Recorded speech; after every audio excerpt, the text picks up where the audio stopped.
I'm limited by the technology of my time, but one day you'll discover it's harmless phosphorescence.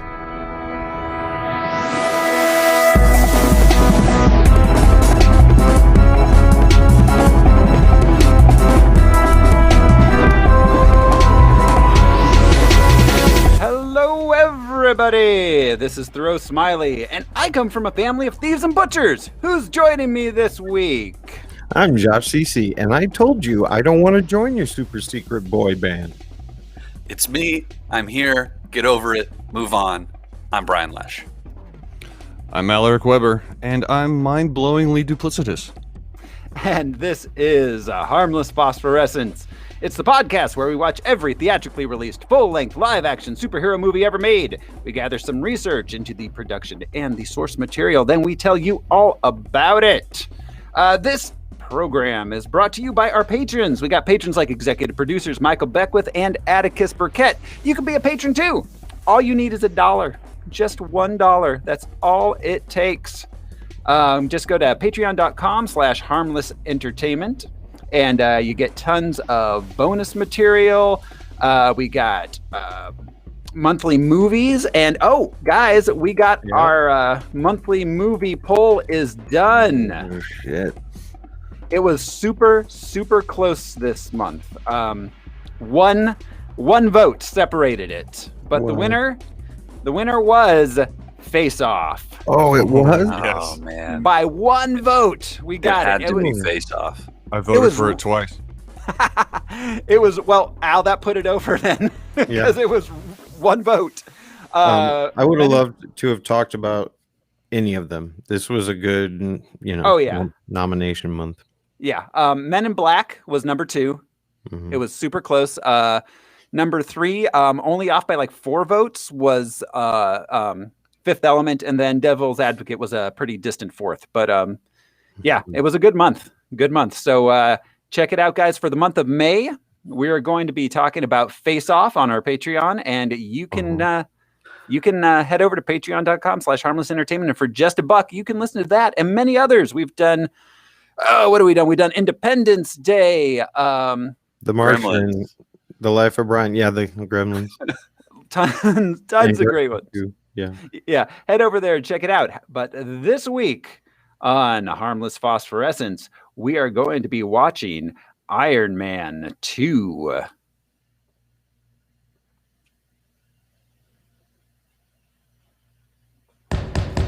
Could we pick up now where we left off? Mr. Stark, please. Yes, dear. Could I have your attention? Absolutely. Our priority here is to have you turn over the Iron Man weapon to the American people. Well, you can forget it. We're safe. America is secure. You want my property? You can't have it. But I did you a big favor. I have successfully privatized world peace. We're adjourned for the day. You've been a delight. Okay, give me a smooch for good luck. I might not make it back.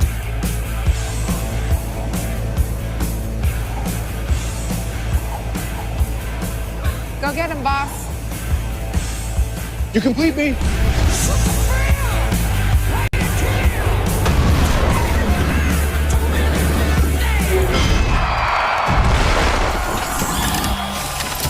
Oh, it's good to be back.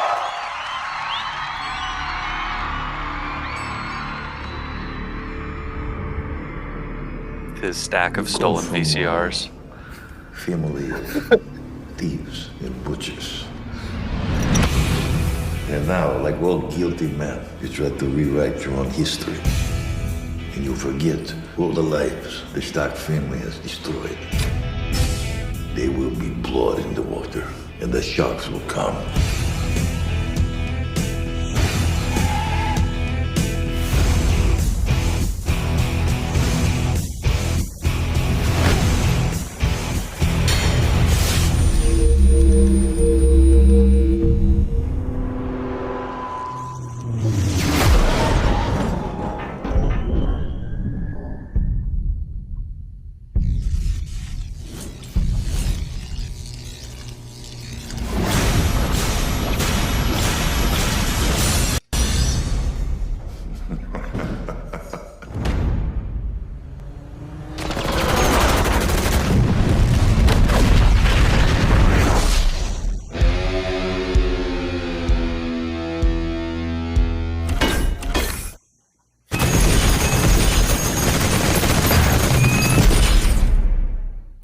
Iron Man 2. It's not Iron 2 Man? Like they had it build in the trailer? 2 Man, 2 Iron. Yeah. 5 Very dogs, confused. 5. 2 Iron, 2 Man. Jude and I were talking about the Fast and Furious naming conventions. So it goes The Fast and the Furious, Too Fast, Too Furious, The Fast and the Furious Tokyo Drift, then just Fast and Furious. Yeah. Then Fast 5. Then I can't remember what the 6th one is. It's the Fast and the Furious Save Christmas. It's The Fastest and the Furious. the furriest. Yeah, what is the 6th one? It's fast. I think it's just I don't know. I can't remember the 6th one, but the 7th one is the Furious 7. And then the Fate of the Furious, which I personally believe should have been the Fast and the Furious 8, Fast and Furious 3, the Furious 7 2, the Fate of the Furious. Versus Kramer. Anyway, Iron Man 2 was released May 7th, 2010, rated PG-13. It cost $200 million and it took in $623 million. So it made a few bucks. God. Worth it. Yes, it did. Yeah, the 3rd MCU movie. And so this probably solidified it. I think this was probably the beginning of when people started taking the MCU seriously. It's definitely when they started taking the interconnectedness seriously. Yeah, that's a good point. There's a lot more Easter eggs going on in this than there were in the first 2. Mm-hmm. Yes. Yeah, it definitely, the interconnected universe definitely had a lot more going on for sure. Yeah, I mean, this is the first real building block heading in a direction. Everything else was like, possibly. Right. Yeah. Sewer Punisher.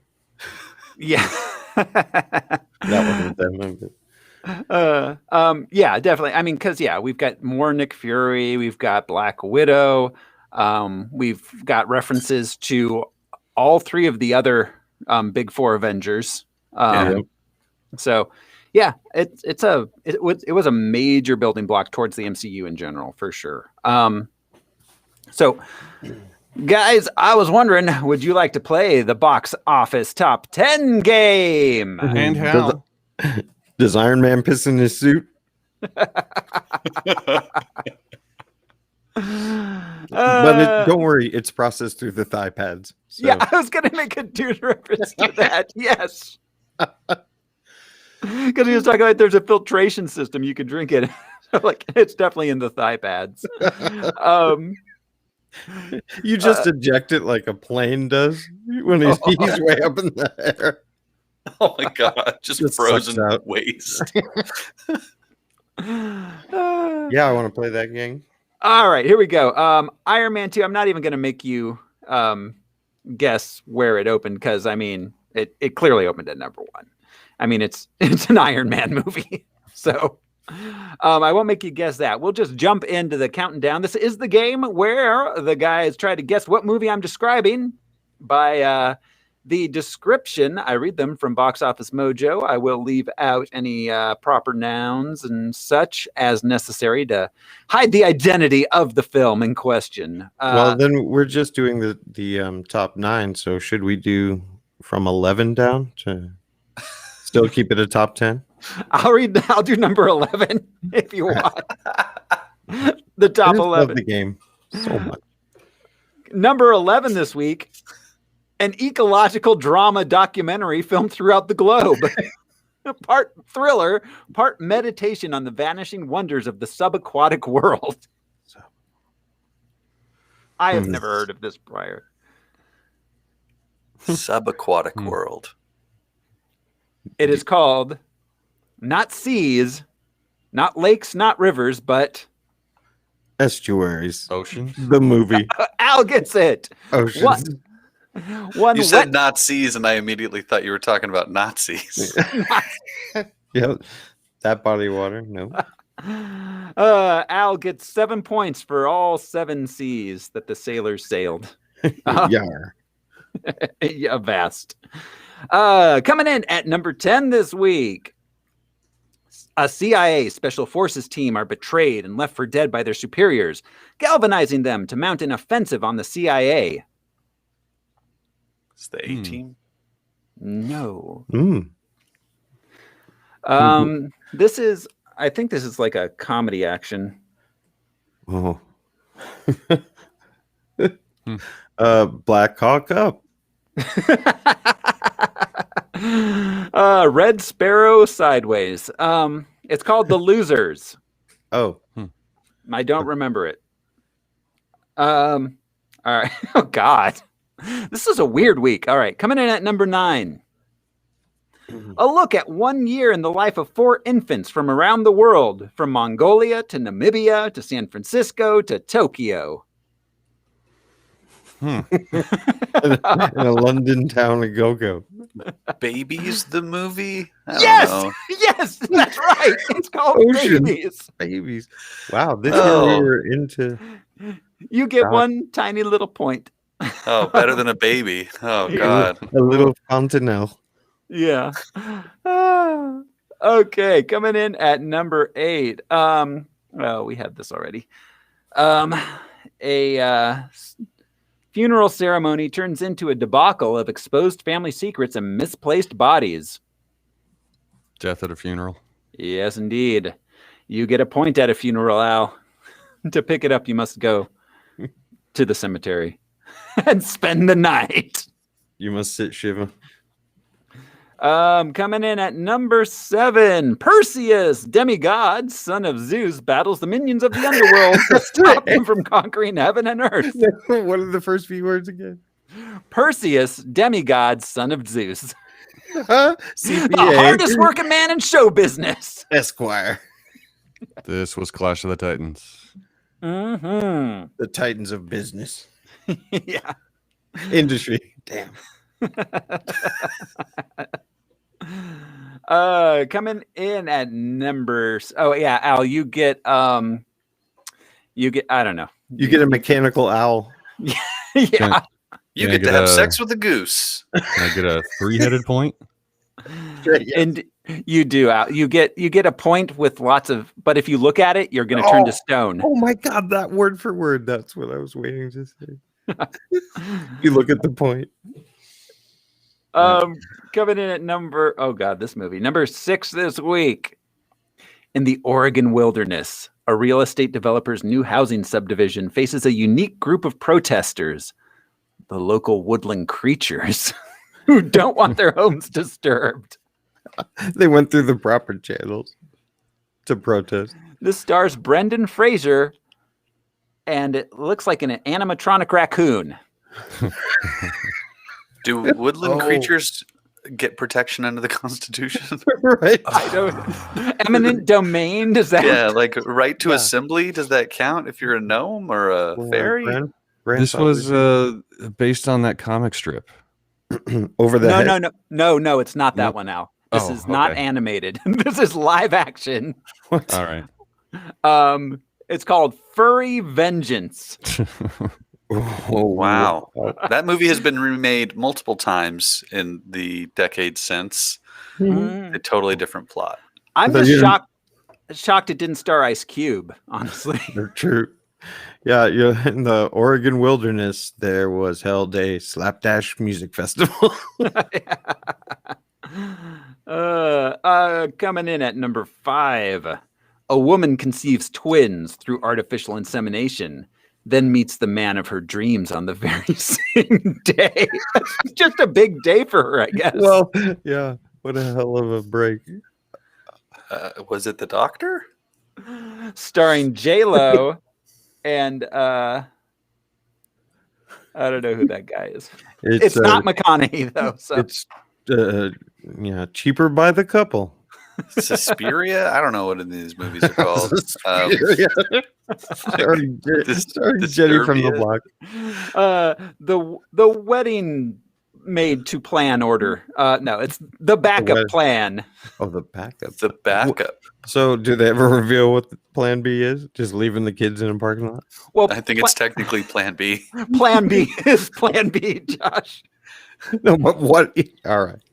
Yeah, the movie is just over the first 24 hours where she then decides to. She gets artificially inseminated, then takes Plan B. Jesus Christ. On the same day, that's how artificial insemination works. It's instantaneous. That's very expensive. Yeah. Transformation like the Hulk or something. Because there's instantly a baby in you. What? It's gotta be weird. I just imagine J-Lo being like a human mech suit for a baby. I clearly don't understand how pregnancy works. Definitely involves mecha suits.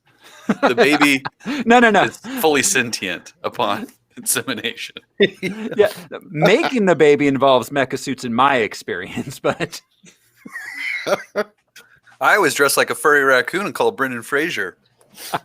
You dress like a raccoon. That's how I always get pregnant. Call me Brendan Fraser. That's how you always get pregnant. All right, coming in at number 4. Okay. In New York City, a case of mistaken identity turns a bored couple's attempt at a glamorous romantic evening into something more thrilling and dangerous. We had this last time.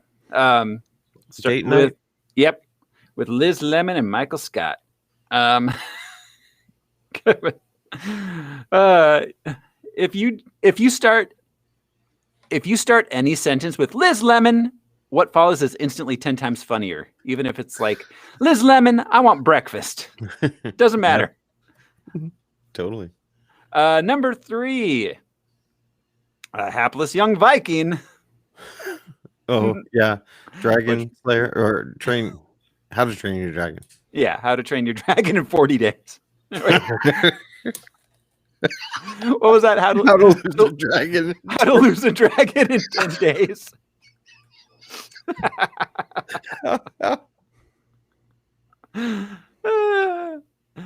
Number 2. Oh, interesting. The specter of a disfigured man haunts the children of the parents who murdered him. Naturally. Stalking and killing them in their dreams.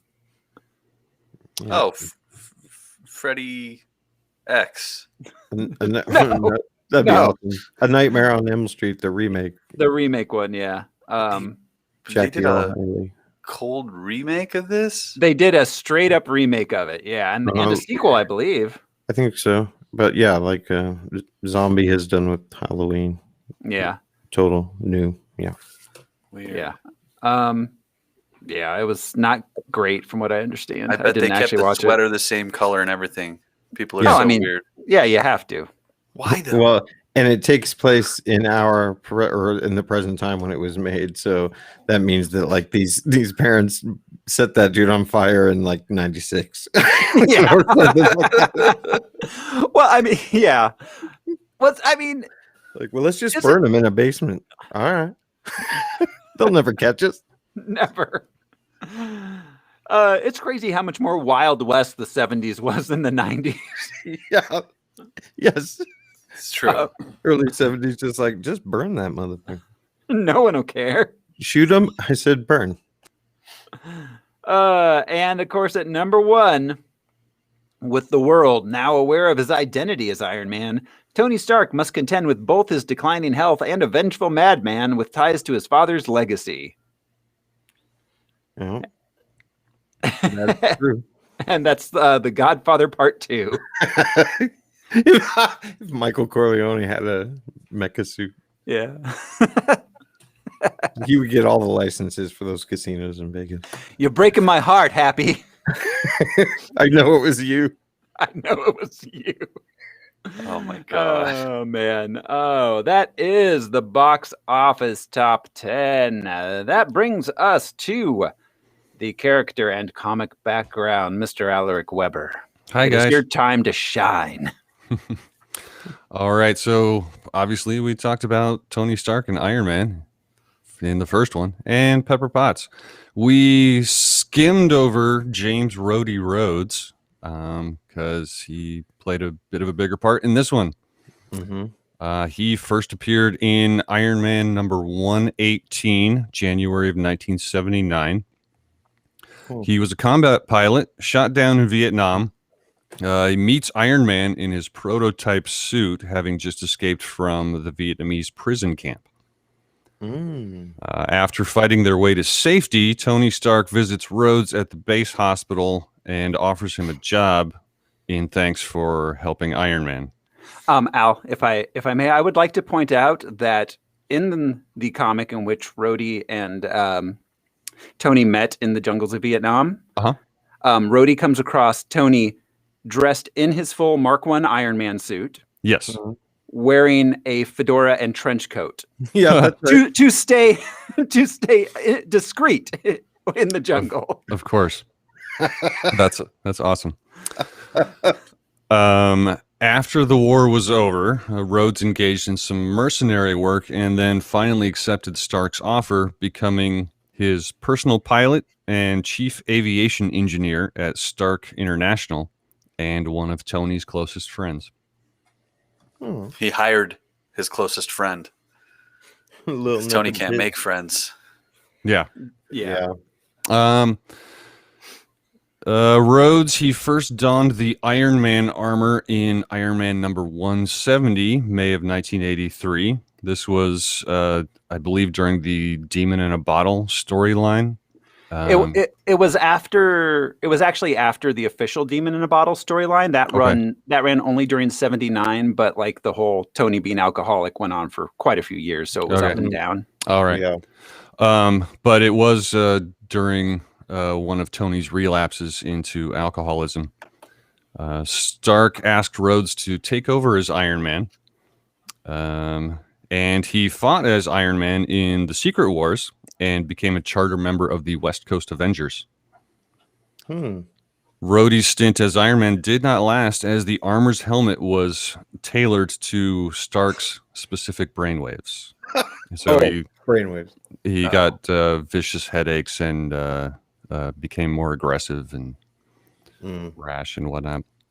His first appearance as War Machine was in Iron Man number 282 in July of 1992.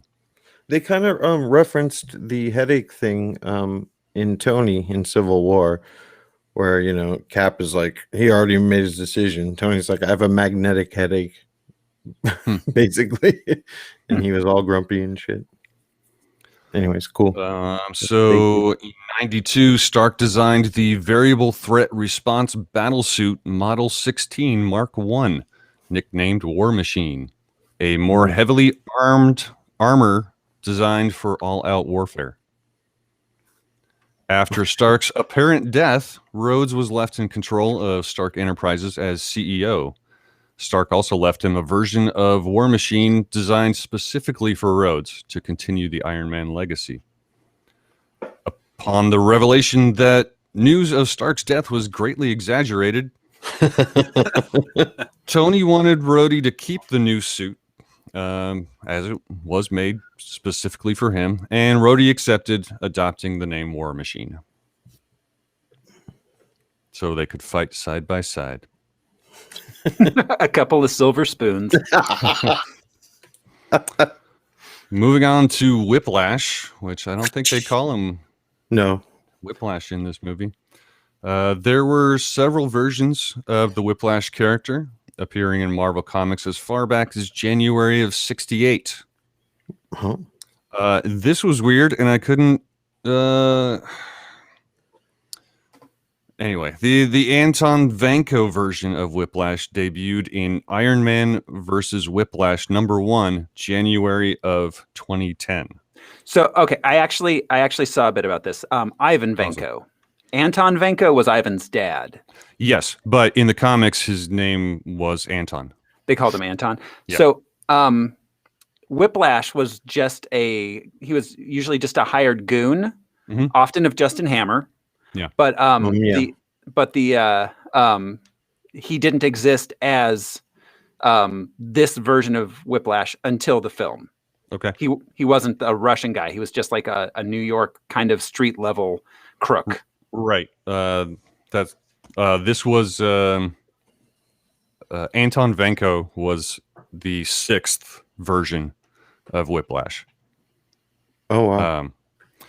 So that was 2010. Anton Vanko was a young scientist from a Russian village that is attacked by someone wearing a stolen Iron Man suit in an attempt to frame Tony Stark. Okay, that makes more sense. Okay. Anton's father, Igor, was killed. Igor. Igor. Anton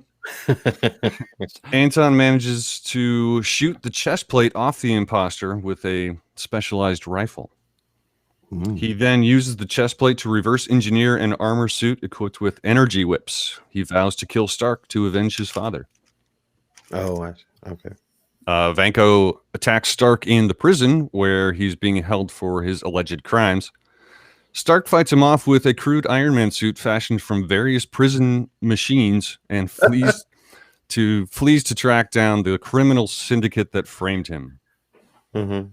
Even after Vanko learns of Stark's innocence, he still blames Tony, saying that while Tony himself did not destroy the village, his technology did. He's like, look, I just don't like the dude, all right? Is that what you want? I don't like his face. Yeah, exactly. And yes, in the film, Anton Vanko was the father who dies, while the vengeful son is named Ivan. Did you have anything about Anton Vanko prior to the Whiplash era, Al? Wasn't there a different character, Anton Vanko, who was Crimson Dynamo? Crimson Dynamo, yeah. Oh, but that was not the same guy. No relation. He did a 23andMe. Well, my understanding was that they adapted that Anton Vanko into the film, and then using the Anton Vanko from the Anton/Ivan Vanko from the film, adapted that into the Anton Vanko Whiplash character, which they introduced into the comics. Okay. And they had to be Russian or Eastern Bloc. I mean, right? Because of the Cold War shit that his dad was involved with, and Vanko was in. Yeah, well, and the Crimson Dynamo was essentially Soviet Iron Man. Yeah, that's right. I used to have those handbooks of the Marvel Universe. I don't know whatever happened to them. Let's see. Natalia Alyanovna Romanova, a.k.a. Natasha Romanoff, a.k.a. Black Widow. Onions. She was created by Stan Lee, Don Rico, and Don Heck. First appeared in Tales of Suspense number 52, April of 1964. This was just 13 months after Iron Man's debut. Wow.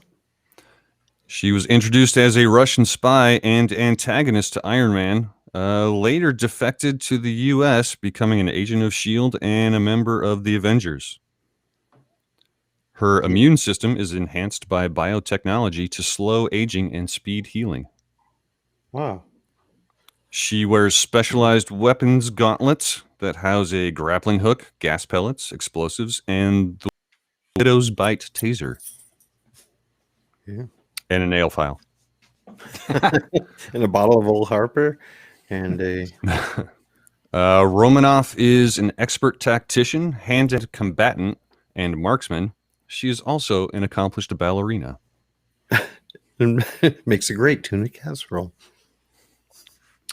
Moving on to Justin Hammer. First appeared in Iron Man number 120, March of 1979, created by David Michelini, John Romita Jr., and Bob Layton, as a cautionary tale of what Tony Stark might have become if he had stayed on his path as a global war profiteer. Stark and Hammer are essentially in the same line of work, but with diametrically opposed moral views. Visually, Justin Hammer was a tribute to actor Peter Cushing. Wow. Born in Surrey, England. And his well-publicized hatred of Iron Man. Peter Cushing. If there's one thing I cannot stand, it is that red and yellow fool.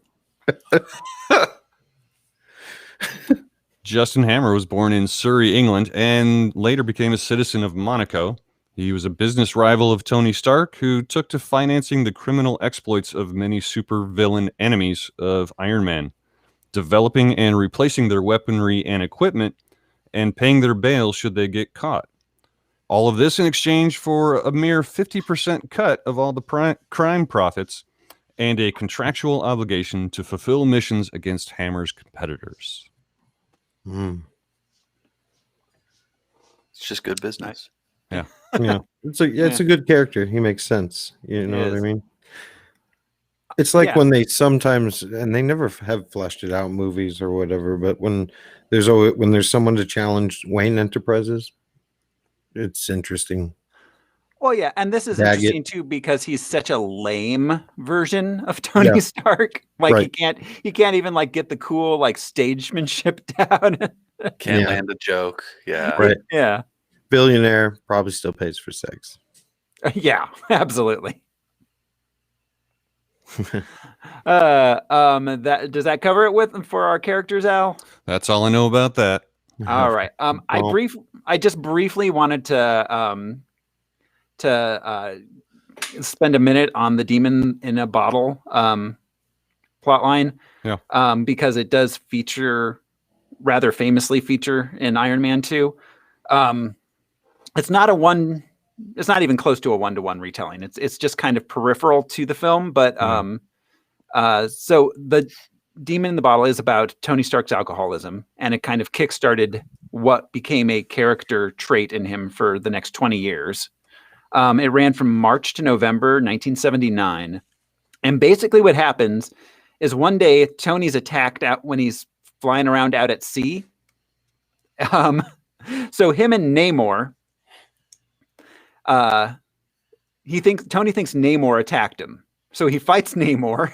Then it turns out it wasn't Namor at all. It turns out it was Justin Hammer, who has a secret island. So him and Namor go and fight Justin Hammer.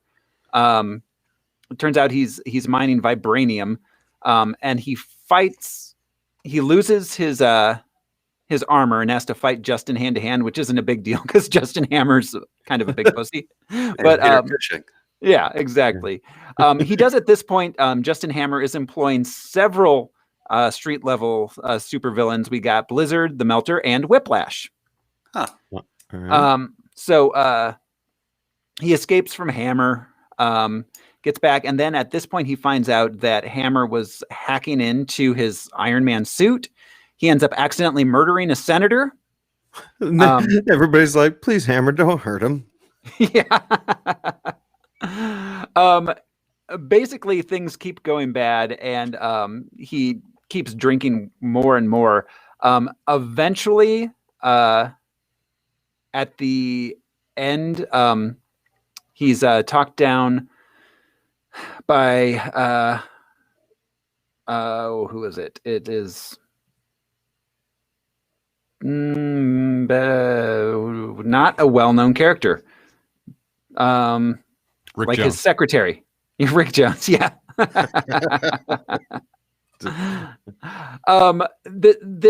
This is also the part where Obadiah Stane is trying to take control of his company. Mm-hmm.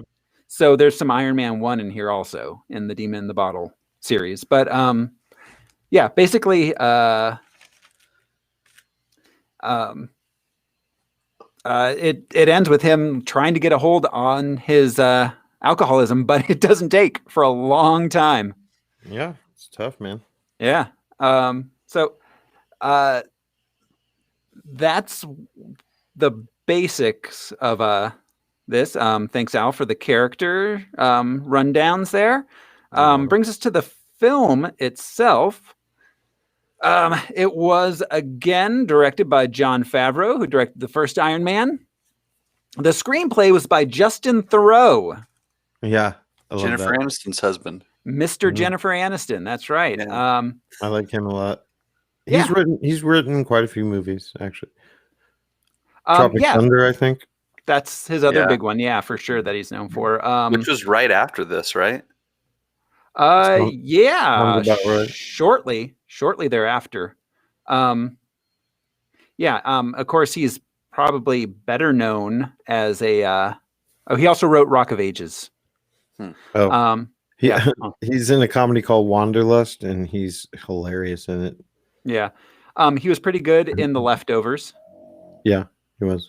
And yeah, he's better known as an actor. I mean, he was in Mulholland Drive. He played the evil DJ in Zoolander. Oh, he also wrote Zoolander too. Oh, he was the evil DJ in Zoolander. Yeah. Oh Yeah. my god. Yeah. So he was also the evil DJ in Zoolander 2. Zoolander 2 is not a good movie. Oh my God, that's right. I forgot. He was the master code breaker in Star Wars: The Last Jedi. The one they didn't get, and they accidentally got Benicio del Toro instead. With the red flower in his yeah. yeah. Interesting. And he was the voice of Dropkick in the Bumblebee movie. That's where I know him from. Yeah. We'll see him again as Ethan Chase in Joker. Let's see. We got RDJ returns as Iron Man. Gwyneth Paltrow returns as Pepper Potts. We got Don Cheadle taking over the role of James Rhodey Rhodes. It was played by Terrence Howard in the first film. So basically what happened was in the first film, Terrence Howard had the biggest paycheck. Oh. Then Iron Man became what Iron Man was, and Robert Downey Jr. got a huge raise, and they said, well, Terrence Howard, we don't want to pay you more than Robert Downey Jr. And he said, no, you are going to. And they said, well, no, we're just going to buy your contract out and recast the role. Wow. And that's the story of how Don Cheadle got a 10-year multi-picture deal with Marvel Studios. He's really such an improvement.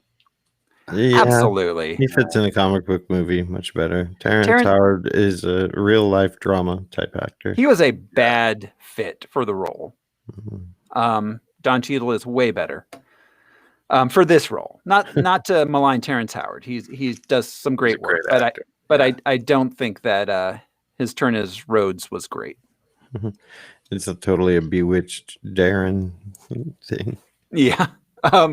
Scarlett Johansson as Natasha Romanoff, aka Black Widow. ScarJo to her friends.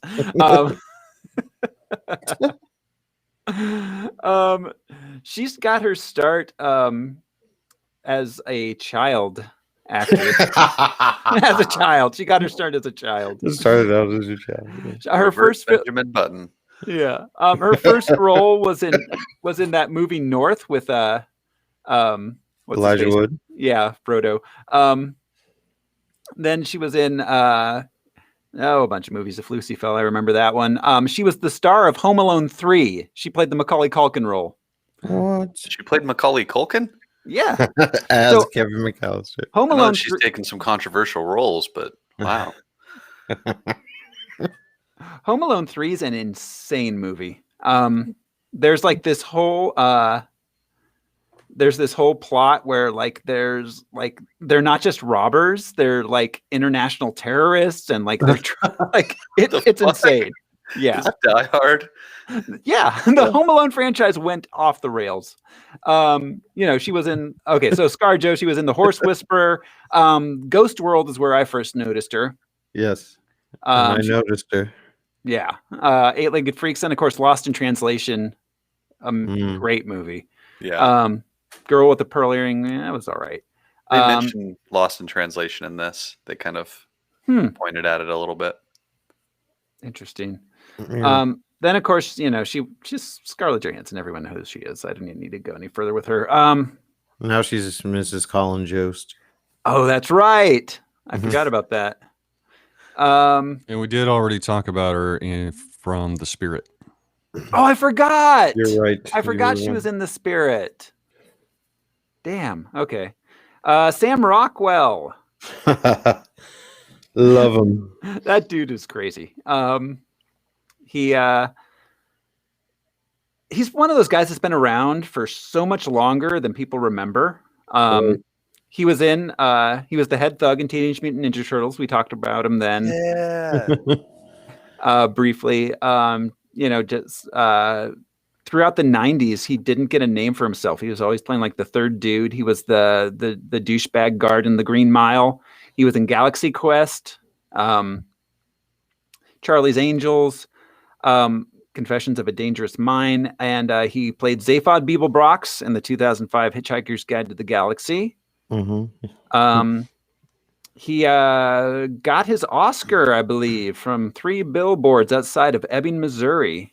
Oh yeah, I think he's great. I think he's totally entertaining. He's one of my favorite actors. Same. He reminds me of like Walton Goggins, for example, where it's you can tell he's an actor's actor. Yeah, for sure. He had worked with Favreau a couple of times before this, in some weird roles where they had acted together. Yeah. I forget the names of the movies, but I watched some of the behind the scenes stuff, and he was like, "That's why I called him. Remember when we acted in all those terrible movies together?" Well, and yeah, I mean, his Justin Hammer portrayal has quite a bit of his Charlie's Angels character. Yeah. No, I love Rockwell. He's always fun. I can't remember when I mentioned it before, but I remember talking about this. He played the Batman in a 7-minute short film called Robin's Big Date. I'm glad that last word was date. Yeah. When let's see, Justin Long was Robin. Robin tries to go on a date without the Batman ruining it. Nice. I remember this. Yeah. I remember you telling me about that a little bit. Yeah. All right. So we got Mickey Rourke as Whiplash. Ivan Vanko. His first film was 1941. What? He played Private Reese. He's been around a while. I knew that, but I didn't know 1941. That's cool. Yeah. I know he's old, but damn. Yeah. Not the movie, not in the year 1941, the film 1941. Oh.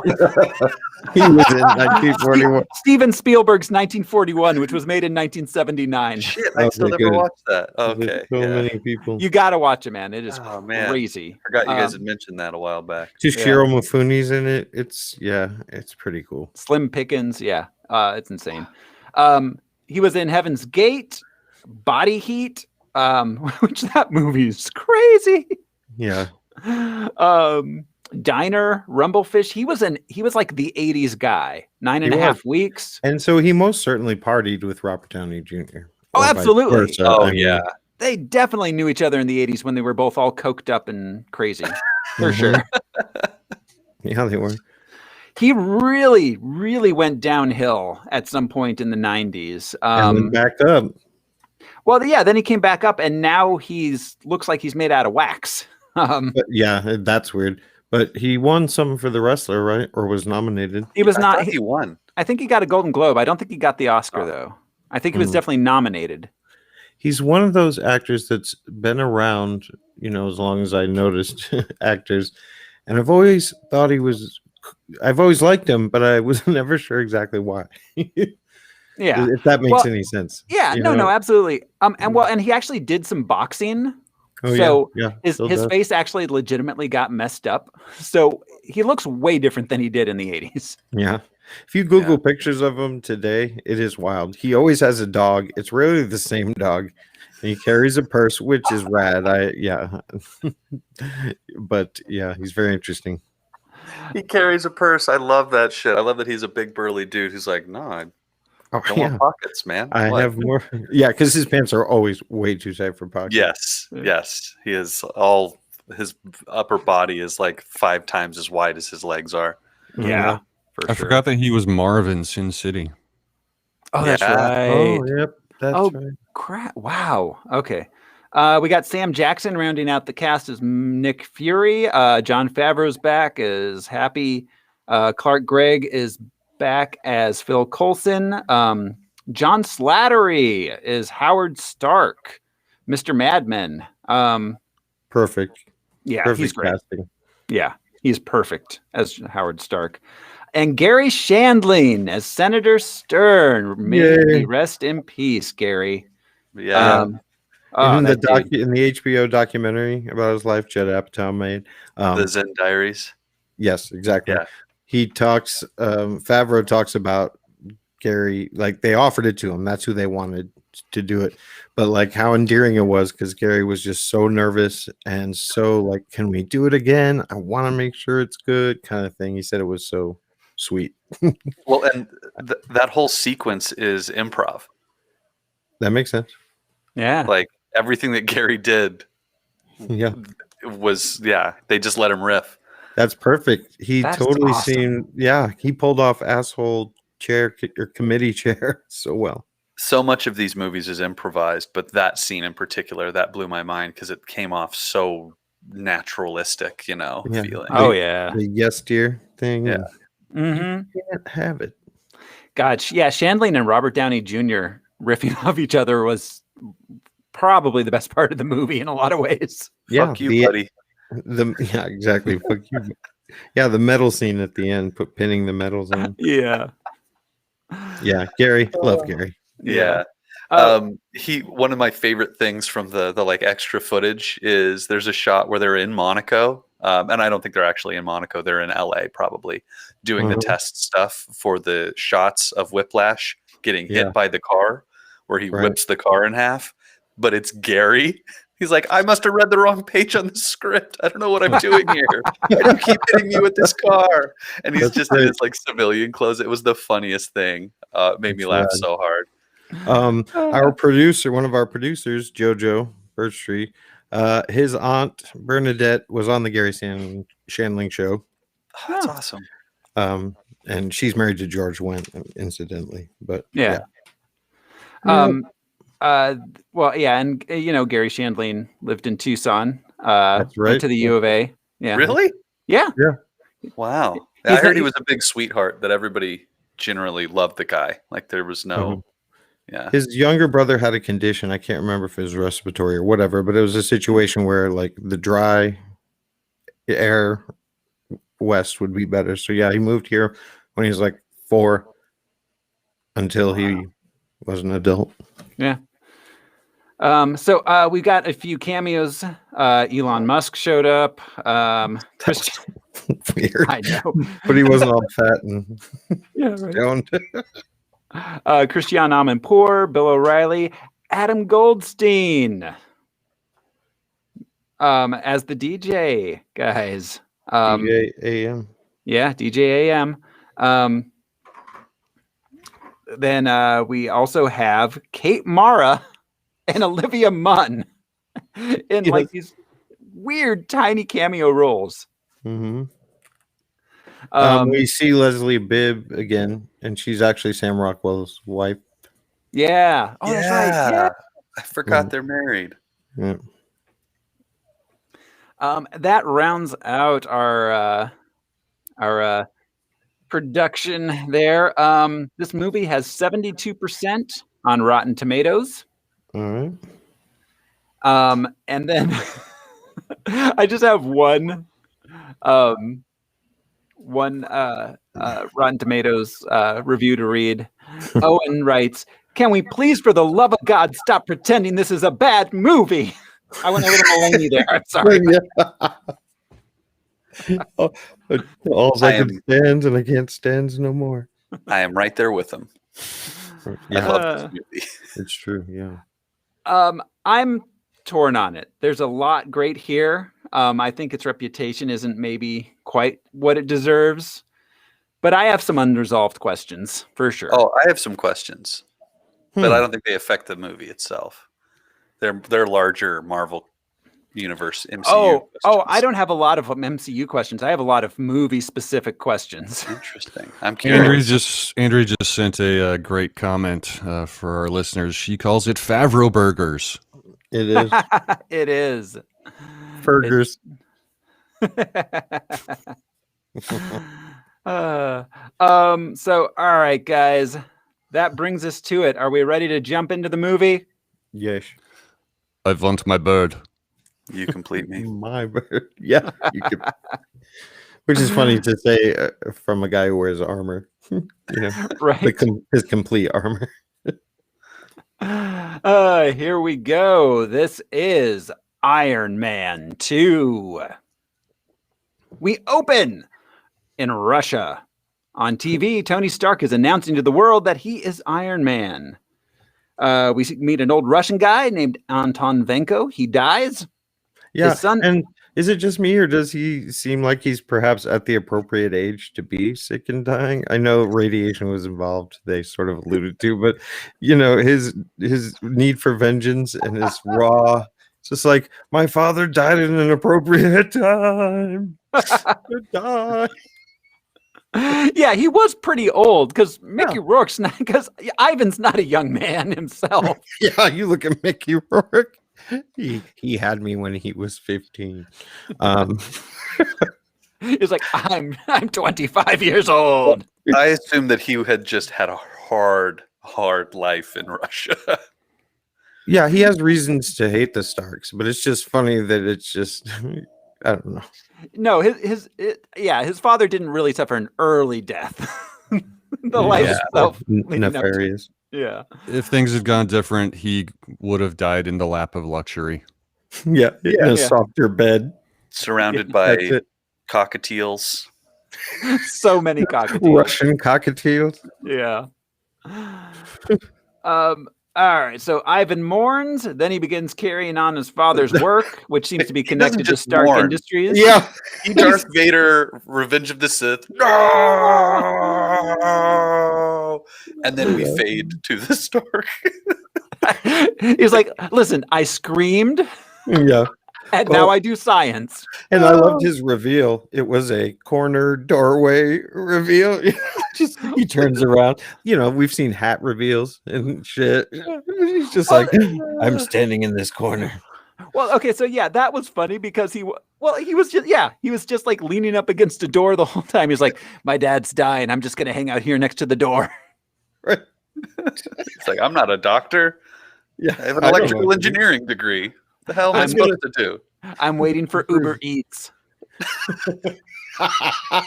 Just peering through the eye hole, just waiting. Oh man. So all right, he ends up creating an arc reactor through his title credits. He has the original plans too. Right. Yeah, that his dad smuggled back with him. He puts it together with stuff he has around his lab or garage or something, which begs the question, why not have made an arc reactor earlier? Yeah. It was a lot of work, but it didn't seem impossible for him. Yes, it seemed like it took him maybe we get a time skip.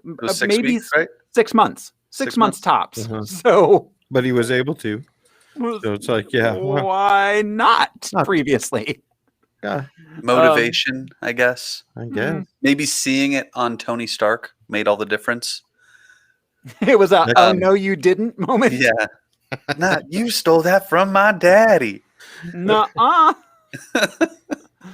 So we cut to the title card, and then 6 months later, we cut to Stark Expo in Flushing, New York. Beautiful Flushing.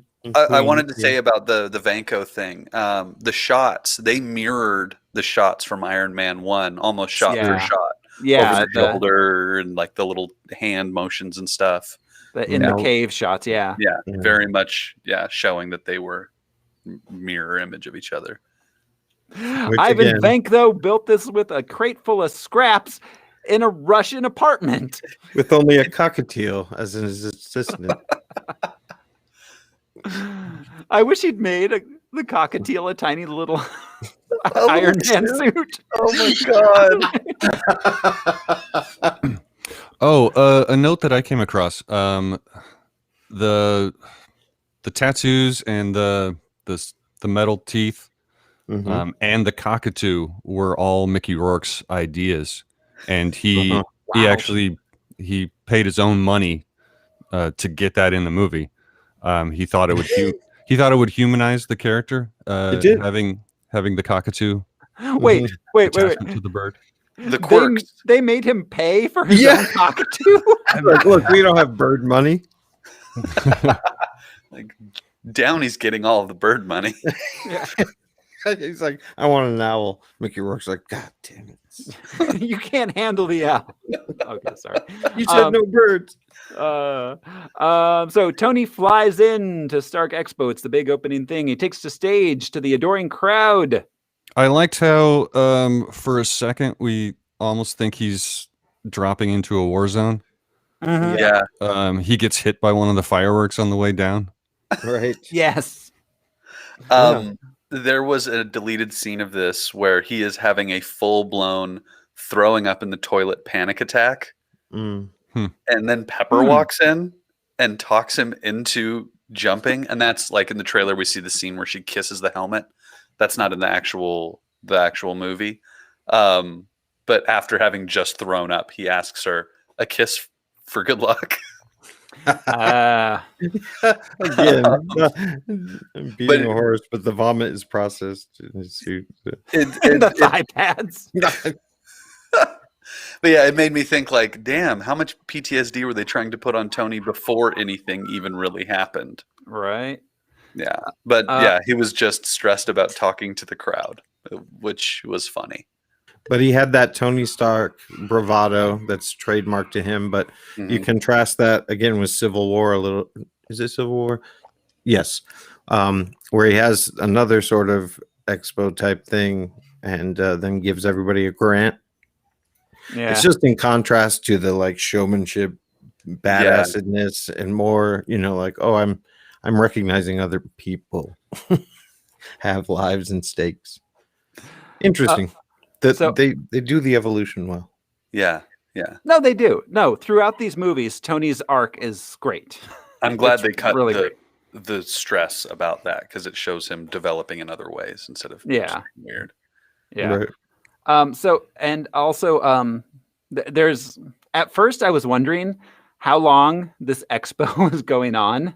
Yeah. And then my second watch through, I figured out that they mentioned that it's a year long. So it's kind of a World's Fair type deal. Mm-hmm. Yeah. Yeah. Because at first I thought it was like, like a long weekend, like Comic-Con or something, Right. But yeah. Yeah. And Stark, the elder Stark, it looked like one of those wonderful World of Disney presentations when Walt would walk around the city of the future. Yes. They got the guy, I forget his name, who did like the Bewitched music to do the music for Tomorrowland. Oh, wild. Wow. So when you see Howard Stark talk, that's actual like orchestration from the 50s and 60s. Wow. That's so cool. The Howard Stark is giving me major Walt Disney vibes in this newsreels or footage. Favreau makes a good movie. He does. He finds good inspiration, I think, absolutely allows that shit to happen. It's true, yeah. So all right. We find out this is the first Stark Expo since 1974. Then backstage, he takes a blood test. It's 19% toxic. And 20%. Oops, I did it again. But yeah, it was a cool element that Tony is possibly dying behind the scenes. Yeah. It's one of the many, many lines of conflict in this film. So on his way out, he's served a subpoena to appear before the Senate Armed Services Committee the next day. We had our Stan Lee cameo where he's mistaken for Larry King. Yes. The last one was Hugh Hefner, right? Yeah. Ralph Ellison is another billionaire that was in this movie, The Oracle of Oracle. He's in the stairwell as he's coming down. Okay. Which is interesting. Who is still a billionaire, I'm sure, but not nearly as wealthy as like Elon Musk. Yeah. Elon Musk, by the way, paid tons of money to be in this movie. Of course he did. Yep. Of course he did. He's hosting Saturday Night Live next month. Yeah, I heard that. And with Miley Cyrus. Oh, Jesus Christ. Why isn't his girlfriend or baby mama on the show with him? Oh, yeah. Why isn't it Grimes? Huh. That would have been really weird, though. Do you think that he had a clause with all the money that he gave them that there was no bird money? Or no, that he was like, I'll be in the movie and I'll give you this money, but no birds. No birds. I'm not going to say it again. So, all right, Tony appears in front of the Senate Armed Services Committee. Senator Stern questions him. He wants Tony to hand over the Iron Man suit to the government. Stern calls Justin Hammer as a witness. He's the government's primary weapons supplier. They call in Rhodey also. Tony insists there's no danger in his suit. No one's able to replicate his technology. We see that Justin Hammer's been trying, as has North Korea. Crazy. His Iron Man suit that spun around. Oh man, that was rough. Like, oh, that hurt my body, man. That still does seeing it. Oh. Yeah. And Hammer's maybe 20, 30 years away. Yeah. Hammer's not ready. Yeah. But just like a Senate committee, man, to only allow like redacted statements and shit, like you can say this, Colonel Rhodes. You can't. It's like when a judge tells a jury to disregard something they just heard. Like, yeah, right. Disregard that's really it. Impossible. Right. I heard it. I'm aware of it. Yeah. They did such a good job of capturing the hypocrisy in a situation like that. Yeah. Without getting too deep into it, really. Yeah. I loved how he delivered the line when he pounded on the desk, like, you want my property, you can't have it. And it's just like badass. Well, and the carefully crafted legal argument that a billionaire would have, it's a high-tech prosthesis. It's a part of me. Yeah, this is my hobby. Yeah. Well, I mean, okay, so I mean, in the MCU, that's all great, but imagine a real life billionaire that built like a weapons drone that's just policing the world. Yeah. Yes. I mean, that would be terrifying. Terrifying. That's one of the arcs in the MCU. Yeah. Well, I know. Yeah. I mean, that's how we get Ultron. Mm-hmm. Oh yeah, this leads directly into the Ultron stuff. So you're absolutely right. So many problems, it's even unfathomable. Yeah. If that existed in real life. Yeah, and but so would the Hulk, Yeah. To be fair, sure. Well, and Stark says it in the one phrase, I have successfully privatized world peace. Mm-hmm. Like, yay, capitalism. That is fucking terrifying. That's Yeah, it really like is. A Blackwater dream. Ugh. Totally. Yeah. Or G or whatever they're called now. I forget. Disney. Meanwhile, in Russia, we see that Ivan has arc reactor whips. Back home in his lab, Tony. When a problem comes along, when Tony starts too strong, you must whip it. Back home in his lab, Tony's blood toxicity is up to 24%. Although through Jarvis, we're told that Tony's being killed. But the palladium that powers the arc reactor in his chest is killing him. Pepper arrives. They argue for a while. Then he makes Pepper the CEO of Stark Enterprises. Back in Russia, Ivan gets himself a fake passport. Then it's a totally different picture. The person at customs is like, this person doesn't have big whips. To Pepper, he says the line, "It's you. It's always been you." That was, that line was brought up again in Endgame, was it? Yep. Oh yeah. So. Aw. Back in the States, Pepper and Tony. Back in the USSR.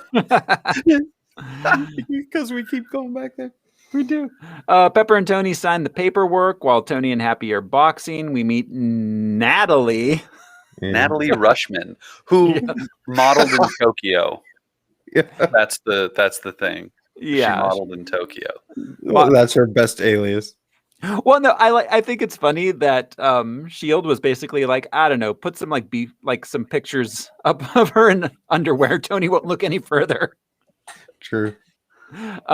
So all right. She's a Stark employee and legal aid. Tony has her box Happy. And she does that leg spinny thing. Instead, she boxes sad. Scarlett Johansson actually did that shit. Wow. She practiced that for weeks and weeks and weeks and weeks, trained for months and months and months and months. And that stunt, she did that. She kept Jon Favreau locked up so she could practice. He was probably not complaining. That's true. That's true. Yeah, that's not actually Jon Favreau because she may have killed Favreau. Yeah. The stunt guy had to take that fall. So Tony decides she's going to be his new personal assistant. Then the whole gang is heading off to the races in Monaco. The Monaco music is one of my favorite parts in this movie because the whole vibe shifts to be this like fun, ba-da-dum, bum, bum. You're like, what the hell's going on? What is this? It's a party now. Yeah. Totally. So in Monaco, Tony and the crew run into Justin Hammer. At the last second, Tony decides he's going to race one of the cars. Because now his blood toxicity is up to 53%. Yeah. And he's just like, screw it. It's his make-a-wish. Yeah. Yeah, I thought that the moment with Hammer was hilarious. Of course, Christy Everhard from the first movie is there interviewing him, whatever. But he says, like, we're a lot alike. We're super similar. And then Tony Stark is stepping into a race car. Yeah. Which shows how different they are because Hammer doesn't do anything besides stand around being a smarmy rich idiot. Whereas Tony likes to drive and be Iron Man, I guess, is the difference. And not pay for sex also. Yeah, exactly. So it's not just a rivalry of two, like Hammer's very insecure. So it's not necessarily a rival of two matched. Oh, not even close. Like Hammer is, the generic knockoff of Tony Stark. Yeah. Good point.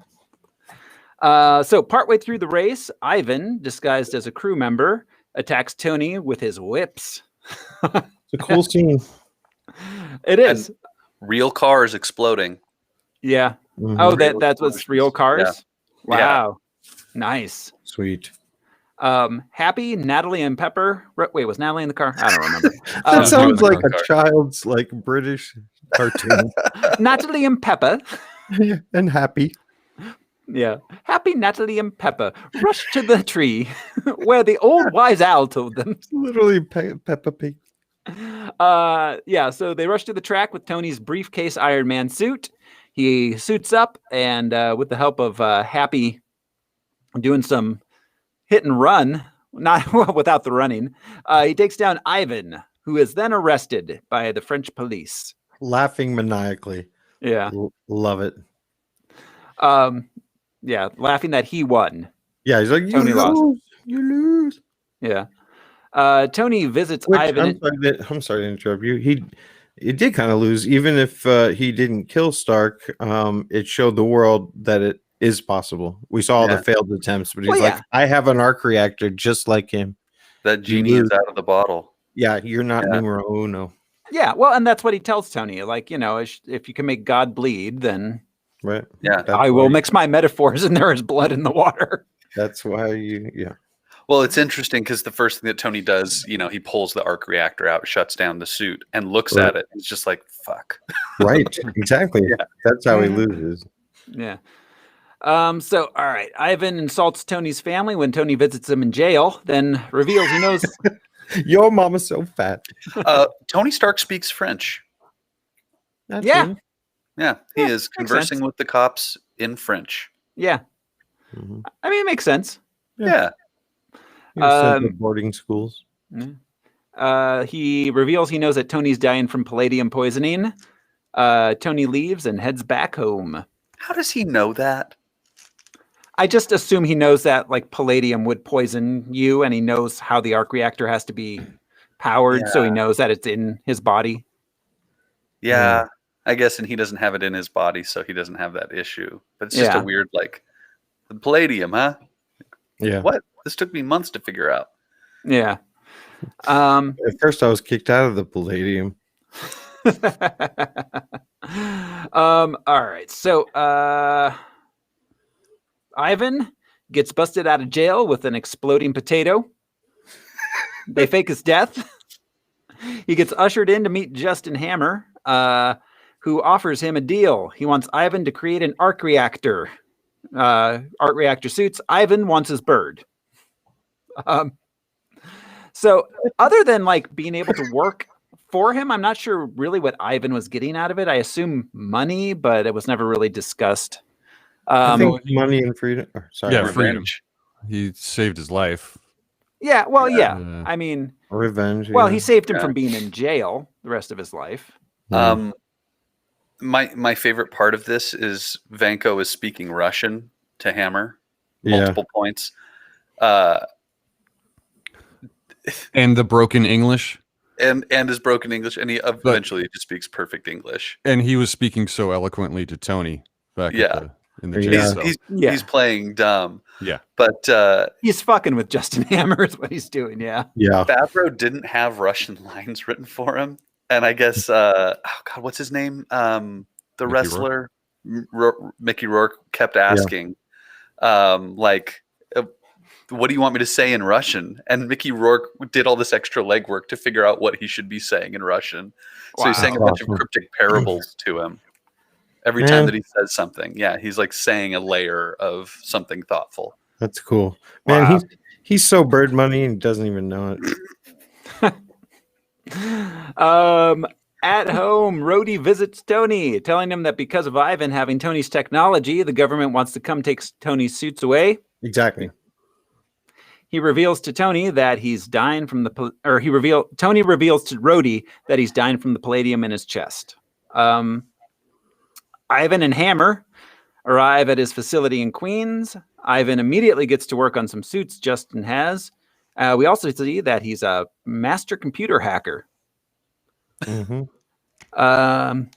Back in Cali, Tony hangs out with Natalie, then celebrates his birthday by putting on the Iron Man suit and getting really drunk. Really drunk. Really? Yeah.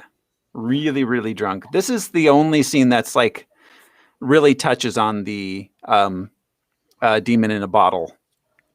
Yeah. It's very clear in this one. Um, Well, and then trying to show off and being like super dangerous, he could have certainly hurt someone or killed someone just accidentally. Well, I mean, exploding glass above a crowd is generally a bad idea. Someone's going to get cut up. Like, yeah, my doctor said I'm not supposed to do that. Yeah.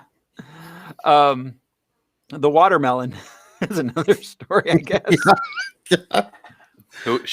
The Gallagher. Yeah. That's the best comedian Tony can think of. The best watermelon related comedian. Yeah. I mean, is there a better watermelon related comedian? That's a really specific genre. Not if you don't look. Yeah. Pepper and Rhodey try to de-escalate the situation to no avail. Rhodey ends up getting into one of Tony's suits and fighting Tony. They destroy most of the house in the process, and then Rhodey flies away to deliver the suit to the military. Hey, DJ, give me a fat beat to beat my buddy's ass to. Might be the best line in this entire movie. That is the most Tony Stark shit ever. And the way he delivered it was perfect. Like he broke down in laughter. Giggling through it. At the end. Mm-hmm. Well, Tony Stark blackout drunk is more experienced in the suit, but is way more capable at using the Iron Man suit than Rhodey is. And they show it so well throughout the choreography. Right. Yeah. Well, I mean, it's designed for him personally. He has so much more practice at it. Like he built it. He knows the thrusters and what they can do. And his hand blast and shit. Rhodey is very like clumsily trying to figure it out as he goes along. He's climbing that ladder really quickly, though. Yeah. The choreography of this scene is incredible to me because it shows all of that like story element in a fight. Yeah, absolutely. It's essentially like letting a regular person drive your race car. Yeah. They can drive it. A champion go-kart racer, I would say, because Rhodey flies airplanes and stuff, and he's accomplished as a pilot. But the suit is a whole other thing. The next morning, he commandeers it. He just takes, and he's definitely like a cop. He walks into the middle of the party and he's like, "Everybody, the fuck out." Yeah. Yeah, I mean, he's still military. So, all right. The next morning, Tony goes out for donuts and meets up with Nick Fury, who reveals that Natalie is actually, in a shocking twist, Natasha Romanoff, a.k.a. Black Widow. This felt like a reprise of the screen chemistry from The Spirit between ScarJo and Sam Jackson. Sam Jackson. They were in SHIELD uniforms, not Nazi uniforms. Little did we know. Yeah. They were in Nazi uniforms all along. Oh no.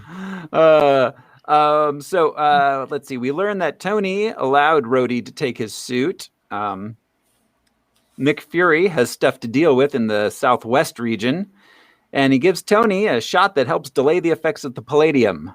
I found that interesting. So there's a theme running through this so Tony gives away his art to the Boy Scouts. He essentially lets Rhodey take the suit because, as Natasha says, there are multiple fail-safes to prevent the suits from being stolen. He made Pepper CEO. Yeah. Yes. Yeah, he made Pepper CEO. So him giving away his stuff, which is generally a well-known Like suicide risk factor. Exactly. Thank you. Or a fatal disease. You know, you're going to die. Yeah. But yeah, either way, he knows he's not long for the world. And so, yeah.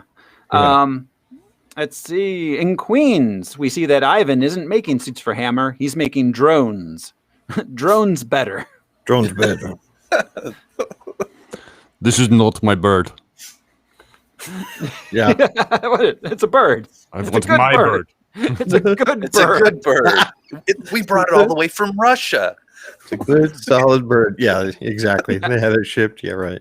There's nothing wrong with this bird. It's like a little kid coming home like, that's not my hamster. That's not my hamster. Wait, what? Yeah. Then meanwhile, Rhodey is tasked by the military with arming the suit he took from Tony back in California. Nick Fury explains to Tony that Venko's father and Stark invented the arc reactor together. When Anton tried to sell it, Stark had him deported back to the USSR from whence he once defected. I imagine that Brezhnev was real happy to have him back. Well, and pissed that he didn't make him the arc reactor, I'm sure. Like, why did you get kicked out of that country? Of course, there's a big debrief that comes with that. Right. But, okay, so this is my problem with this whole situation. The rich, capitalist, warmongering Stark sells out the guy who was trying to sell the arc reactor. How much money did Stark make off of making missiles and bullets and shit? But he didn't sell the arc reactor technology because it was too big, right? Isn't that what they told us in the first movie? Yeah. Like, it couldn't be scaled down. Oh, yeah. But like Anton wanted to sell it, but Stark no, we don't sell our weapons. Right. Here. Yeah. Go back to Russia where you have to subsist off of bread. Well, and let's be honest. And spare technology parts. That's what you get for wanting to make money. This is one of the things I had in my unanswered questions. Is Howard Stark the actual villain of this? Because he didn't need to have this man sent back to a communist dictatorship to be sent to prison for 40 years. Yeah. That was a real dick move, Howard. It's that kind of like spiteful Edison Tesla type thing. Like, you're fired, and also I'm going to drag your name through the mud. They explicitly say that Howard Stark had him sent back. It's like, who the fuck is Howard Stark that he has like control over the government's immigration process? He's a billionaire, I guess. He's a rich white guy. So, and one of the founding members of S.H.I.E.L.D. But it's a dick move. Yeah, totally. Yeah. No, it's totally. And Ivan kind of has a point. Yeah. Yeah. So, all right. Then Fury reveals that Howard Stark's a founding member of S.H.I.E.L.D. Tony, he tells Tony that his father had a big unfinished project, then gives Tony some of his father's old belongings, sets Agent Coulson to watch him, tells him he's to finish his father's work in order to save his own life. Somehow, he knows that's a thing that's going to happen. Tony's not allowed to have any contact with the outside world until he's done. So Hammer shows up at the Air Force base and sells a bunch of guns to Rhodey for his suit. Then, meanwhile, Tony's going through his dad's stuff. He finds an old film reel of his dad with a message for himself on it and gets all cats in the cradle. Yeah. Well, it was like the last few moments of this reel that he left this message. Yeah. I don't know. Also, why didn't Shield digitize any of this shit? Hey, good point. Yeah. Cellulose doesn't last forever. No, it does not. So Tony goes to visit Pepper, who is on her way to the Stark Expo. We learn that Justin Hammer's given a presentation there. They bicker. She's allergic to strawberries. But he remembered something about strawberries. There's a correlation. He's trying so hard. Yeah, is he? You got to give him credit. You got to give him a little bit of credit for being Tony Stark and that being what he remembers. Right. Yeah, I guess. Because he doesn't think about other human beings at all. He is. That's it. It's the textbook narcissist. Yes, he is. It's not that he has no empathy like a sociopath. He just doesn't. Yeah. He's so thinking about it. Right. Doesn't consider them. Yeah. Doesn't listen to them. That's a good way to say it. Yeah. He doesn't hear people. No, he does trying not. to. Yeah. So, all right. Well, I mean, there's some major, like, Tony Stark is a weird combination of like this like insane bravado and also being somewhere on the spectrum. Yes. Because he's definitely somewhere on the spectrum. Yeah. So and then you add like millionaire only child. You know, like the life he grew up in. Why he never had to listen to anybody. Yeah, absolutely. And you get this dude. So, all right, they bicker and she leaves. He takes the diorama of the Stark Expo that his dad made back to his house. The layout of the expo is revealed to be a diagram of the atomic structure of a new element. I like that kind of shit, even if it's hokey. That national treasure. Da Vinci Code kind of. Yeah, it's hidden. Indiana Jones. Yeah. Okay. Right doesn't like it. No, I hated this. This was the thing in the movie I hated the most and had the most questions about. I guess we're lucky that this gigantic compound, which has been sitting vacant since 1974, didn't have anything done to it at any point. Like, what do you mean? Like bulldozed? Yeah, or like it's just. I guess we're also lucky that this is the year that he's being poisoned by palladium that he decided to put on the Stark Expo again. I think that the Stark Expo thing that he had was always hanging on the wall. And it's the original blueprints that he used. Yes. Okay, I mean, there are still structures standing from different World's Fair. Well, yeah, but not in the exact way in order to make a new. Oh, but the diorama is accurate. That's what he used. Yeah, okay. He didn't need the actual expo buildings to complete this. He just needed the model. Okay.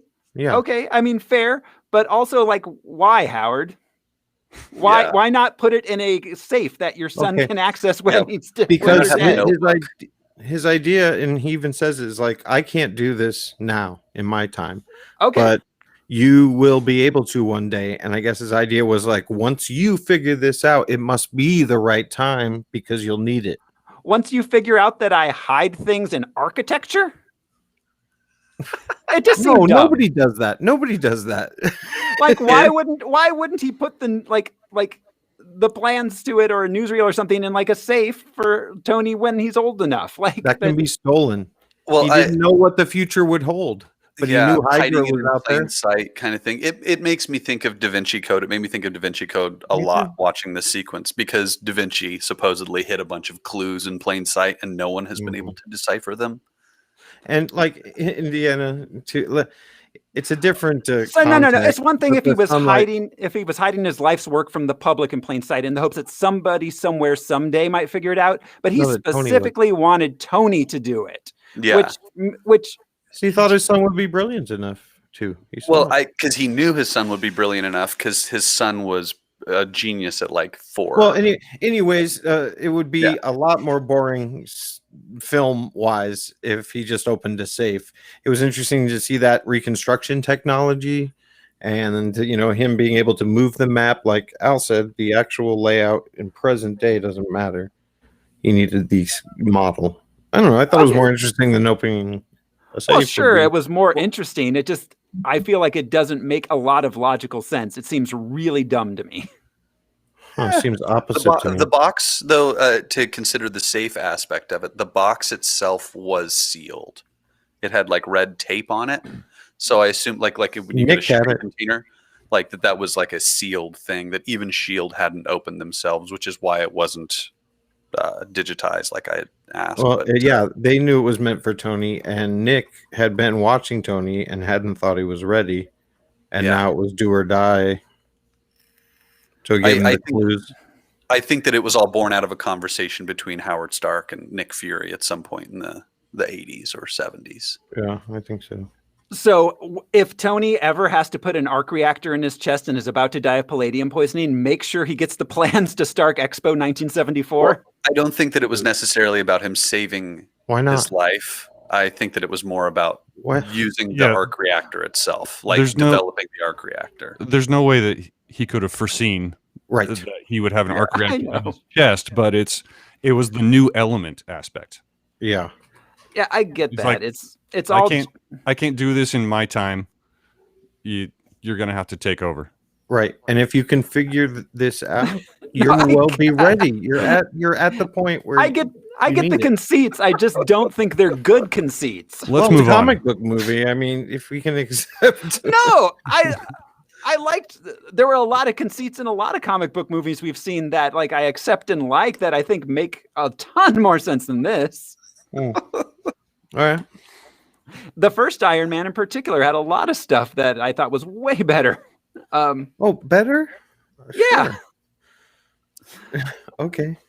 It is kind of like Zemo's plan in Civil War, where it's like, did all of these things have to line up exactly for this to happen? Or well, I mean, yeah, there's a lot of stuff. It's like you can't plan all of this, and then the coincidences pile up on each other to a degree that it becomes unbelievable. But we find they're not coincidences. We find that no, they are coincidences. Everything is okay. They are coincidences. All right. So let's see. Ivan's working on a new reactor whip suit. Oh wait, no, here we go. Tony does some remodeling. We get Captain America Easter egg. Coulson which he uses to prop up the device. Yes. Which is perfect for Tony. Yeah. Mm-hmm. Coulson tells Tony he's heading to New Mexico. Then we, with the aid of Jarvis. I love this scene with Coulson. It's like classic Coulson. And Clark Gregg just nailed this character right from the beginning. When he walks in, Tony's like, "Where you been?" "I was doing some stuff." Yes. I saw that you left campus, or what does he say? Yeah, it's something about leaving the campus, which he had to do to make this device. I guess he didn't. He drove his car to see Pepper. Yeah. But then when they close the scene, he says, "Good luck. We need you." "Yeah, more than you know." "Not that much." Yeah. Coulson. Yeah, Clark Gregg is absolutely great as Coulson every time. All right. So with the aid of Jarvis, Tony synthesizes the element. It is the element of triangle. Yeah, we don't get a name for this element. He doesn't call it Tony Stark is Tony Starkanite or vibranium. Tony Starkium. Because I'm pretty sure that it is heavily implied that it is vibranium, but I don't know. It is implied that, yes. Yeah, but they don't explicitly say it at any point in any movie that Tony Stark synthesized vibranium. And it could have been at the time. But I mean, is vibranium a power source though? No, but it's also not new because Captain America's shield was made out of it. Well, but they couldn't make it. You know, they only had the small amount that they had. They couldn't cut it off. And I don't think that the triangle itself created the energy. He hit it with the laser. The triangles. And it held the energy. So whatever the thing was, it could maintain that energetic whatever thing within its structure. woo-woo, hand-wavy science explanation, but I think it's vibranium. I really do. I think so. Which is why he's bulletproof, more and more and more as we get into the later movies. His suits are which is why it would be why Howard wouldn't want just anybody to know about vibranium, just like the Wakandans. All right. So, well, then it's a good thing no one else looked at those plans or that diorama, which. Yeah, it is a good thing. But who has the program Tony has, and who else has it on the wall? And who suspected well, and it's Howard a good Stark thing of developing it's a good thing he didn't get rid of a 36-year-old diorama of an expo he never thought about, at least that we know of, until this year when he decided to put it back on again. I will say this. It's a big coincidence that he decided not to do that.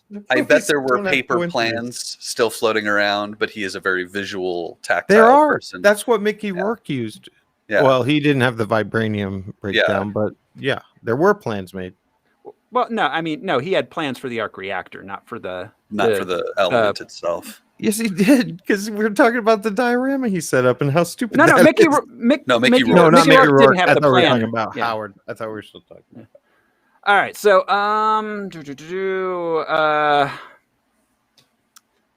back in Queens, Ivan's working on a new arc reactor whip suit. Justin's upset that Ivan isn't delivering on their deal. He threatens Ivan and sets guards on him while he heads to the Stark Expo. Ivan kills the guards almost immediately, then calls Tony, revealing he's still alive, and threatens him. Tony traces the call back to New York, although not to an exact building, and realizes that the Stark Expo is in danger. So he puts the new element in the arc reactor suit in his chest and gets ready to head out. That looks like the greatest cocaine anyone's ever done in their lives when he puts it in his chest. The flavor, what is it that he tastes? Coconut. It tastes like coconut and metal. Yeah. It's like that may be radiation. Yeah, exactly. Probably. At the expo, Hammer does his presentation. Average white man to pick up the pieces. His little dance. It's hilarious. Right. Anytime I hear this song, that's all I think is his dance. Yeah. He reveals his drones. He reveals Rhodey as War Machine. Tony arrives, reveals to Rhodey that Hammer is working with Ivan. Then Venko hacks into Rhodey's suit, attacks Tony with it and the drones. Tony flies away and they chase him. When Rhodey salutes, all of the drones salute synchronously with him, which it's not much foreshadowing, but moments before it happens, they are all kind of synchronized off of, this is my interpretation, off of the Iron Man platform itself. Well, like he didn't do shit besides make them follow him, basically. Yeah, he says, like, can we get a demonstration? He's like, you can salute. Yeah. What Ivan said, you'll get a salute. Yeah. He delivered, even though, yes, obviously he could do so much more. Yeah. He just, obviously didn't want Justin to know. Pete. He is. He might be a bad guy. So, all right. Pepper and Natasha work over Hammer, discovering where Ivan is. Natasha and Happy head to the Hammer Industries building.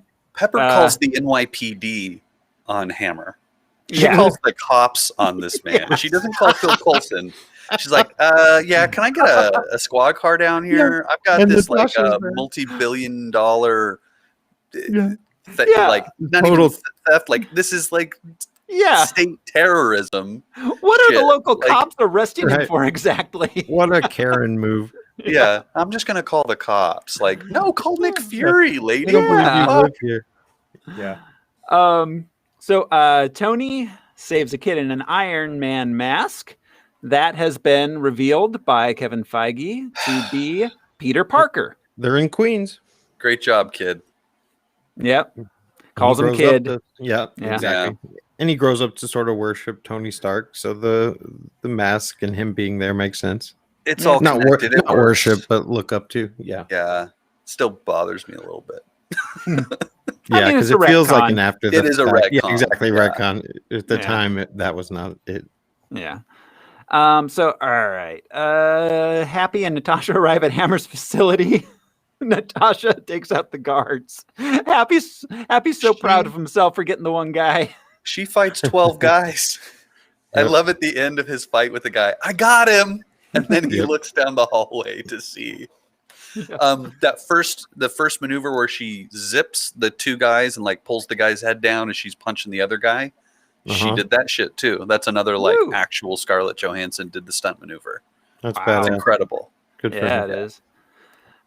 So, all right, they take control of the system there, giving Rhodey back control of his suit. This is the point where Pepper learns that Tony was dying. Rhodey and Tony face off against the remaining drones, destroying them. Their conversation is so amazing. What? You're doing what now? Like, you're dying? When were you going to tell me? Right. It's those kinds of things. The camera is panning back and forth to the screens. Yes, the inner helmet. Yeah. And I love the buddy cop Tony and Rhodes moment here too, where it's like, no, you have a big gun, you're not the big gun. So where are you gonna go? I'm gonna go up on the hill. Where should I go? Not here. Like, this is the kill box. The kill box. Yeah, I met her. This is where you go to get killed. And they argue about it long enough for the drones to get the drop on them. Yeah. Drones don't argue. They just circle them completely too. I love this scene in the movie theater. I remember watching this and being like, oh, this is exactly what I wanted out of this whole thing. I was worried it was going to be a CGI flying around lots, because we already got that, you know? Right. It's like, are they going to end this whole thing in the air? That's going to be so dumb. Man, the Iron Man movies really, really do ground fights well. Yeah, I really did like the fights, this fight and the end fight. Like, it was very visceral, very like on the ground. Like, it felt rough.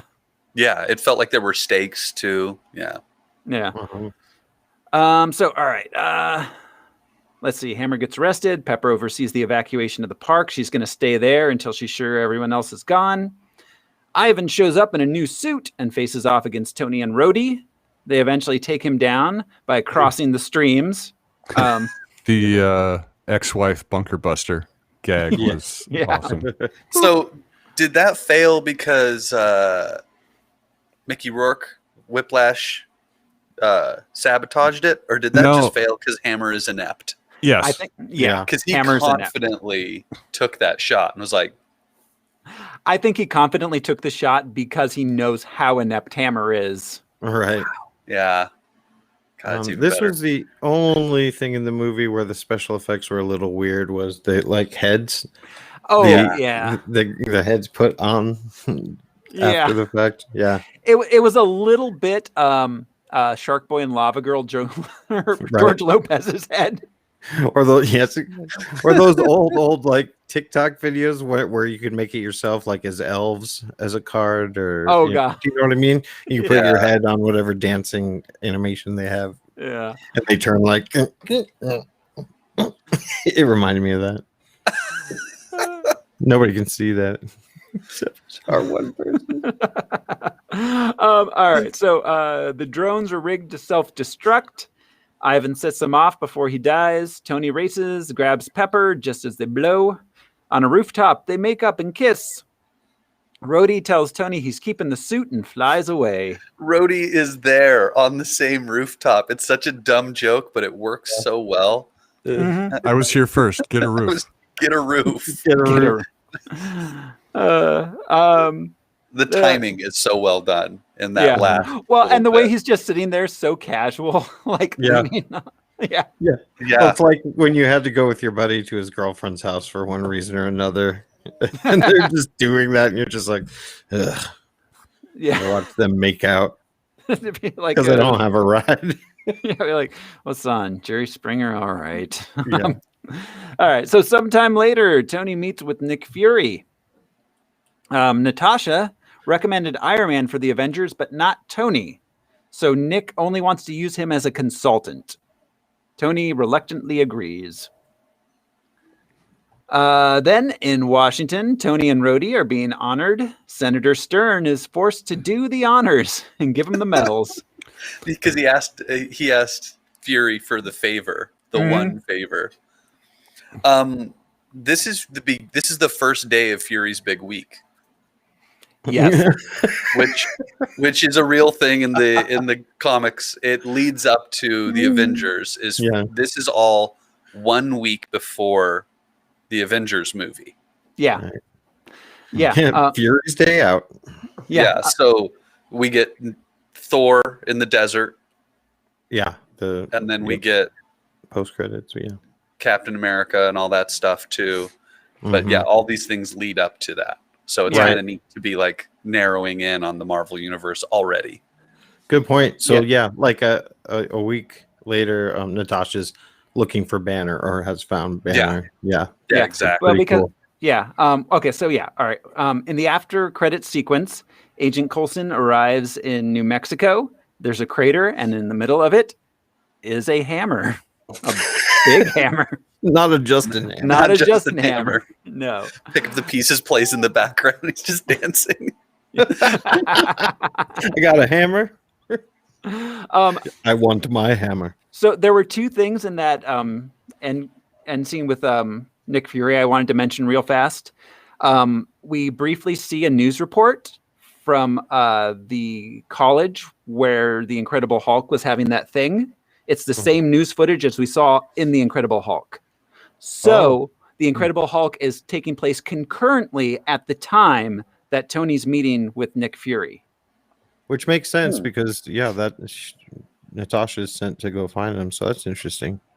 Then also in that same scene where he's meeting with Nick Fury at the end, there's several maps going on behind them. And one of them is of Africa with a red arrow pointing towards a country which you can make out barely reads Wakanda. Wow. That's awesome. Layers. Yeah, it is. So, they were definitely setting up the interconnectedness a lot in this. Yeah. I love it. I love that Disney has a skip credits option that takes you to the after credit sequence. Man. I always miss it because I especially with these, I love the music. I finally figured out the end of The Sixth Sense. Those are the people who worked on the movie. Did we mention Tom Morello at all? I don't think so. So Tom Morello in the first movie did the music. Tom Morello also did the music in this movie. In this movie, it was way more organized. They did the orchestration first, and then Tom Morello played the guitar over it and played a bunch of weird stuff. Right. It was incredible seeing, He's like, this is one machine that I don't rage against. Well, he is actually, speaking of machines, he is a big Iron Man fan and always has been. So it was kind of neat to hear that.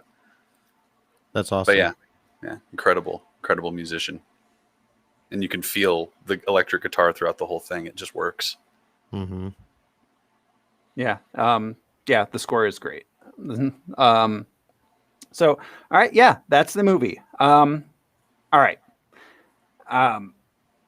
Unanswered questions. Why did Tony never have the shrapnel removed? I mean, I understand in the first movie they were saying it was like too close to his heart. I mean, there's heart transplants. I'm pretty sure there's a doctor somewhere, especially when you're a billionaire, who can perform that kind of procedure on you. Or what was his name? Steven Strange? Yeah, maybe. Oh yeah, the heart surgeon. Yeah. Huh. Yeah. Also, my other question to that question is, he has a magnet on the back of the arc reactor that is keeping those pieces from getting closer to his heart. Mm-hmm. Powered by an arc reactor, don't you think that would be pulling them away and out eventually? And they would just he'd wake up one morning and be like, oh damn, those pieces of metal came out. Yeah. Like a sliver growing its way out, Right. Yeah. And in the first one, there was a brief time where the arc reactor was powered by a car battery in the cave. I mean, I imagine he could at least take it out at nights or something to minimize the amount of poisoning he's getting. Good point. Yeah, he could just plug it into the wall. Yeah. Something. But you're right. His tech improves exponentially with each movie. But why not a magnet? Just suck those guys out. Yeah. Well, and if he gets hit hard enough, are those slivers of metal going to pierce his heart and kill him? That's a good point. Yeah. And then like he's got the little like poison blood vein things happening. Yeah. Yeah. And event like I'm not sure how the poisoning, the toxicity levels work, but they seem to be like it seems like when the veins reach his whole body, that's 100% or something. They start out like right at his heart to begin with. Like you think that's the worst place. Yeah. That's the worst place to start. Yeah. Just a note, this movie did not pass the Bechdel test. No. The only time that Pepper and Natasha spoke, which was twice, I believe. They had 2 bits of dialogue in which they spoke to each other. It was concerning Tony Stark. Yeah. That doesn't surprise me. It's Favreau. Yeah. I wasn't necessarily paying attention. I wasn't looking for that, but did they do some business not really involving Tony when Natalie became her assistant? She told her to have him escorted, I think, was the closest thing. I watched. They didn't actually speak to each other. Okay. Pepper was speaking to Tony. Natasha came up and had papers for her to sign, and Pepper said to her, have him escorted out. God, we forgot to mention that she says it in Latin. Collect your things or I will have them collected for you, right? Isn't that what she says? Yeah. What was Whiplash's plan at the race? It was a last minute thing, Tony deciding to race. Was he just going to bust up a whole bunch of race car drivers? Yeah, he'd draw Iron Man out. He may not have known that he was going to race, but he might have known that he was going to be in Monaco for the Grand Prix. Yeah, because Justin was there, the press was there. But it's a good question. Drawing him out. How did you know? I thought he had a scheduled appointment. They had a table reserved. So right, yeah, he may have been able to pick that up on the. So internet. It was just good luck then that Tony got into the cars because he had to kill a lot fewer drivers to get him there. Yeah, I guess. And I wouldn't put it past Ivan for that also to be a demonstration, like a debut. Like I want the world to see. Yeah, that's fair. I can do what Tony does. Yeah, he definitely wanted the world to see. Yeah, and then Tony was in the race, and he's like, "I'll just fucking kill him then." In front of everybody. Exactly. Fight him in the race. Well, and I don't think he wanted to kill him until he was in the Iron Man suit. Yeah, that was one of my. Not to say that it's an unanswered question. Why not just kill Happy and Pepper in the car? Why not cut them in half? Right. Because I think that he was toying with them so that Stark could get the suit, so that he could destroy Iron Man in the Iron Man suit. Totally, that's reasonable. Yeah, makes sense. Because it drove me nuts the first few times. Is Ivan's pelvis made out of vibranium? Because he takes 3 car thrusts up against a concrete barrier and walks nothing. Fine. I checked. There's no his vest thing. That kind of pressure will remove no shirt limbs. Yeah. Or damage them permanently. Or crush your spine at that point in your body. It's Mickey Rourke. He's just a tough guy. Yeah. He's just really tough. A wrestler. He can just take a car. That's all there is to it. Yeah. And that car, it's just not, it's malleable. It's a soft bends. Well, I mean, it's an Audi, so it's, it's fair. Actually, I don't think this one was the Audi. I think this was like an actual like $200,000 car. Oh, okay. Yeah. So at the end, after Iron Man takes him down, a bunch of police with a bunch of semiotic weapons run out to arrest him. Why didn't they just shoot him? He's not wearing anything but a vest and some pants. That's a good point. Like if you're standing back, like why aren't you taking headshots at him? That's a great point. We're going to wait to see if Iron Man can beat him. Then after Iron Man beats him, we'll just go and arrest him. We are French. We're French. That car, by the way, is a Phantom. That's a Rolls-Royce Phantom. That is like a car they only make like 10 of a year, I think. So they got a really nice car. But they should have shot Mickey Rourke. Yeah, they should have shot him. They had a lot of guns, I saw. But you're right. That would end the threat of the arc reactor and the threat of his maniacal murderous tendencies. Well, yeah. I mean, he's a Great point. dude running rampant in like a public space. Like I've seen cops; they're willing to Yeah. shoot a dude. Yeah. Um, But- the biggest unanswered question: what happened to Ivan's bird? Is he okay?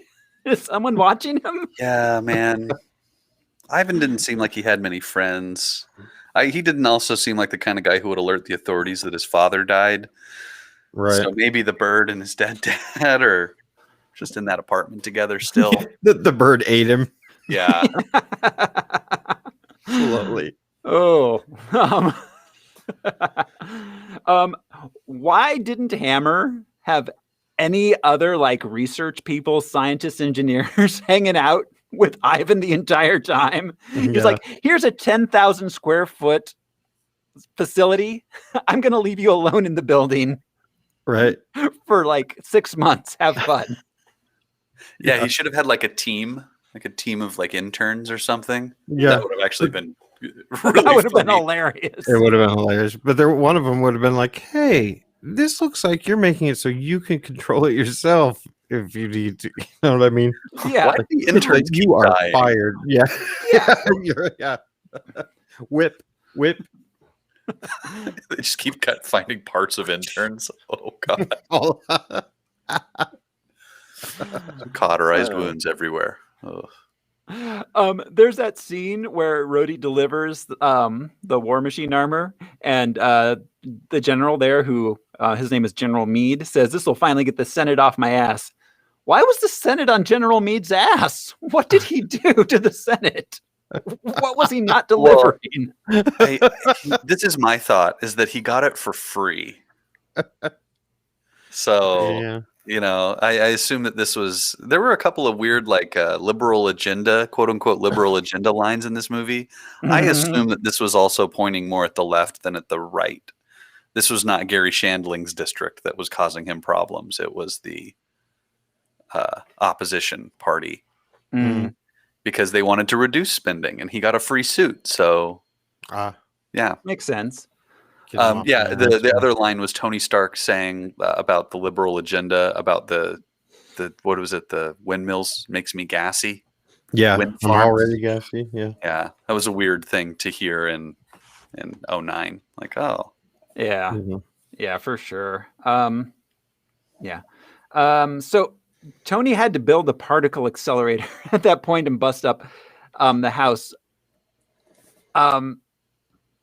That must have taken a lot of time. And like, did he just order those parts? Like, I imagine from Stark Industries Enterprises, but I don't know. That just seems like a lot of construction to just do on his own in such a short amount of time. well, I assumed that we only saw him doing more of the physical parts because it's dramatic. I assume he used the Iron Man suit to do a lot of the construction. Oh, yeah, that makes sense. And Dummy was helping. Yeah, putting a hole through the wall is pretty easy when you can just walk through a wall, I guess. Yeah. And he's a wonderkind. Yeah. And the parts I assume he savant had them or how- manufactured like that day. Yeah. Yeah. He's Yeah, I like, mean, "Well, I'm not a Russian in a bare bones garage here." I mean, I just imagine if he's like calling up Stark, because he's not the CEO. If he's calling up Stark and is like, bring me some particle accelerator stuff, Pepper's going to be like, wait, what? Yeah, but I have a feeling that he No knows people accelerator. throughout his company that do the things that are more of the like hardware side, that he could just call and be like, "Hey, it's me, Tony. Remember me? Mhm. I'm Iron Man. Will you make me a thing?" And people will just do it. Because I would. Yeah. Mhm. Oh, no. And I mean, it is Stark. He's Tony Stark. Yeah, there's going to be people there that are loyal to him. Why didn't Tony ever fly away from the civilian population at the expo to like draw them away from, like, he's just kind of flying around over like the general metroplex area. I felt like he was trying to collect them to keep them from leaving him. Like he was still trying to like stir the beehive up to where he would get all of the bees to follow him instead of leaving some of the drones to run rampant in the population. Okay, well then that leads to my other question. Like, what was Ivan doing with that? Because his whole motivation was revenge on Tony Stark. And okay, I get that. So he's going to show up. He wants to kill Tony Stark with the drones and War Machine and then his own Whiplash suit. That's fine. But then a lot of the drones are just ignoring Tony Stark and like just running rampant Godzilla style. Because they're destroying his reputation through the show. Right. His name is on the world. Yeah. The thing, the symposium or whatever. I keep forgetting what it's called. The Stark. Yeah. It's like he's pre-proving that the Ultron program will not work. Literally. Yeah. All right, that makes sense. But also you're right. His main motivation was revenge. But like any villain, a little chaos is fun. Yeah. Making people afraid and making fucking things up. Generally. So, I've said I don't think I find this movie as good as you guys do, or at least Josh and Brian. I don't know. Al hasn't expressed an opinion. But you're like a sphinx. I enjoyed a lot of it. I don't think it's a bad movie. I want to say that. I don't think it's I don't think it's terrible. It's certainly it's has a lot enjoyable. It's an MCU movie. Even a bad MCU movie is pretty fun. I didn't give it enough credit. It was mainly my attitude. When it first came out, I didn't pay attention. So yeah, I'm not saying it's very yeah. I think on its own merits, I think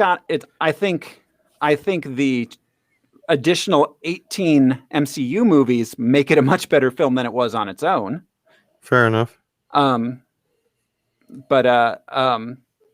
it does a lot of heavy lifting to start that whole thing off. Really. It does, but it's a gamble too. Just this film's self-contained plot is so messy. All of the lines of conflict we have. So we've got Whiplash, we've got Justin Hammer, we've got Tony's drinking, we've got Tony being sick, we've got Rhodey taking the military, Rhodey taking that, we've got the Senate, which is like there's just I find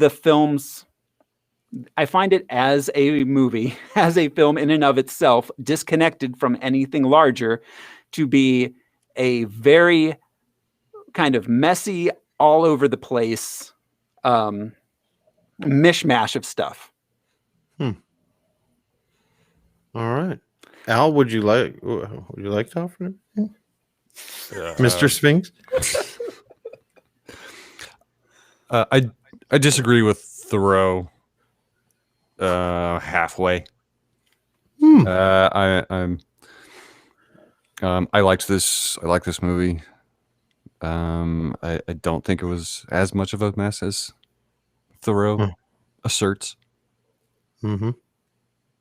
Yeah. Well, I like your mess description of it. And again, to justify it through the movie, this is Iron Man's first year of being the only superhero on the planet. So he is the focus of everyone, which is kind of interesting to think about like that. And you're right. The hidden thing in the map and the expo and stuff, that was messy. Yeah, I'll give you that. But I think most of it, explained itself or justified itself. Yeah. I mean, it explains itself. I don't find the lines of conflict to be especially clear or narratively. I just think that it's kind of all over the place. I still don't understand at this point why Pepper is in any way interested in Tony as a romantic partner. He's a billionaire. Proximity. Yeah, but she's the CEO of Stark now. Like, she doesn't need that billionaire money. She's probably a millionaire herself. Not a billionaire, probably a millionaire. But I mean, and there's plenty of other millionaires and billionaires out there who aren't like narcissistic man-child. I think she pities him and wants to fix him. There's an element of that, but they've worked together so long. She's seen every side of him. I mean, I'm sure as an employee and friend, he's treated her well, despite his narcissism and such. So I don't know. Yeah, it's a good question. Yeah, I mean, as time goes on, it makes more sense through the films, but at this point, it just feels very very that like kind of like tropey, like the girl's there to be the guy's girl. Yeah. I think that her feelings evolve as Tony's evolve as he becomes more mature and more empathetic in his thinking. She falls more in love with them, I think. But you're right, we didn't have those other movies. Well, and she very much is like a mother figure in a lot of ways for him. Absolutely. Like hiding that he's sick, and when she finds out, she nags, quote unquote. He's dying. Yep. I do find it. I was going to say at the end when they do kiss, I mean, there's a lot of adrenaline going on at that moment. There is well, that's actually that brings up another one, which was heat of the moment kind of thing. Which is another minor unanswered question I had. But like, were they romantically involved throughout? Because they kind of were at the end of one, but then there's nothing through this, and then at the end they do kiss. So I think it's complicated. That was always my read on it for the first 3 movies. That's fair. Yeah, and work and pleasure situation. Yeah, she leaves him at the end of 3, right? Or before Avengers or whatever, or something like they're because he's like when there was a movie where was it when he gives the other like expo and gives all the Civil War. That was Civil War. That when was he Civil shows War. the you can time travel. Her name is on the thing on the teleprompter, and he gets all like choked up and doesn't read it. Yeah. So I found it hard to judge the film on its own merits, not thinking about the larger MCU. Yeah, I really tried. I tried to, yeah. But it's hard because I mean it's the MCU. It's hard to think of an individual film as its own thing at this point. But that's all.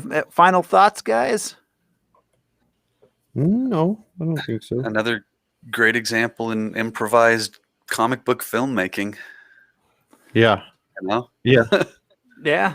They start understanding comic books as they go along, as opposed to what you think a comic book movie should be. They're more like comics than any other. Yeah. Period. Yeah. Yeah. Absolutely. Absolutely. All right. Well, you guys ready to rank this? Yeah. Sure. All right. All right. Here's our rankings. So we have 2 MCU movies on here. We have Iron Man, the first one, at number 2. And then we've got Incredible Hulk down here at number 26. Okay. Well, hold on. I'm trying to get them both in frame there. It's definitely better than Orgasmo. Batman 66, The Crow. I mean, I think it was better than Hellboy 2. Yeah. Hellboy 2, The Golden Army is there. I think it's better than X2. Yeah. Yeah. I do not think it was better than Spider-Man or Spider-Man 2 personally. No, neither do I. I love Spider-Man 2. I could argue that it's better than Watchmen even. I mean, because Watchmen was a slog of a movie. Watchmen had its own problems, but it was also a humongous mess. Yeah. For entirely different reasons, but yeah. Yeah. Kick-Ass, I think it was I don't know. I don't think it's better than Kick-Ass, just movie to movie, not universe-wise, but yeah. Well, yeah. Kick-Ass is pretty fun and badass. Yeah, and Kick-Ass is a really, really strong film in and of itself. It's true. I don't know, Al. What are you thinking? I don't know if I personally would rank it above X2. Found X2 to be pretty boring. Well, 2 and 3 of the singers, yeah. Well, 3 wasn't Singer. 1 and 2 were Singer. I thought X2 was pretty good. X2 was the better of the 3 of those, I thought. Yeah, I thought it was the best of the 3 personally. That's, I buy that. So, all right. I'm eyeballing 11. Al's thinking 11. Okay, I seems like I'm fine with that. Josh can live with that. Brian, what are you thinking? Yeah, I'll give it 11. I'll take it. All right, I think that's fair. I can live with that also. All right, we're putting Iron Man 2 at number 11 on our Oh, what, Al? What? Oh, I'm just looking a little further down the list, and now we've got this above Superman and Batman Returns. I guess.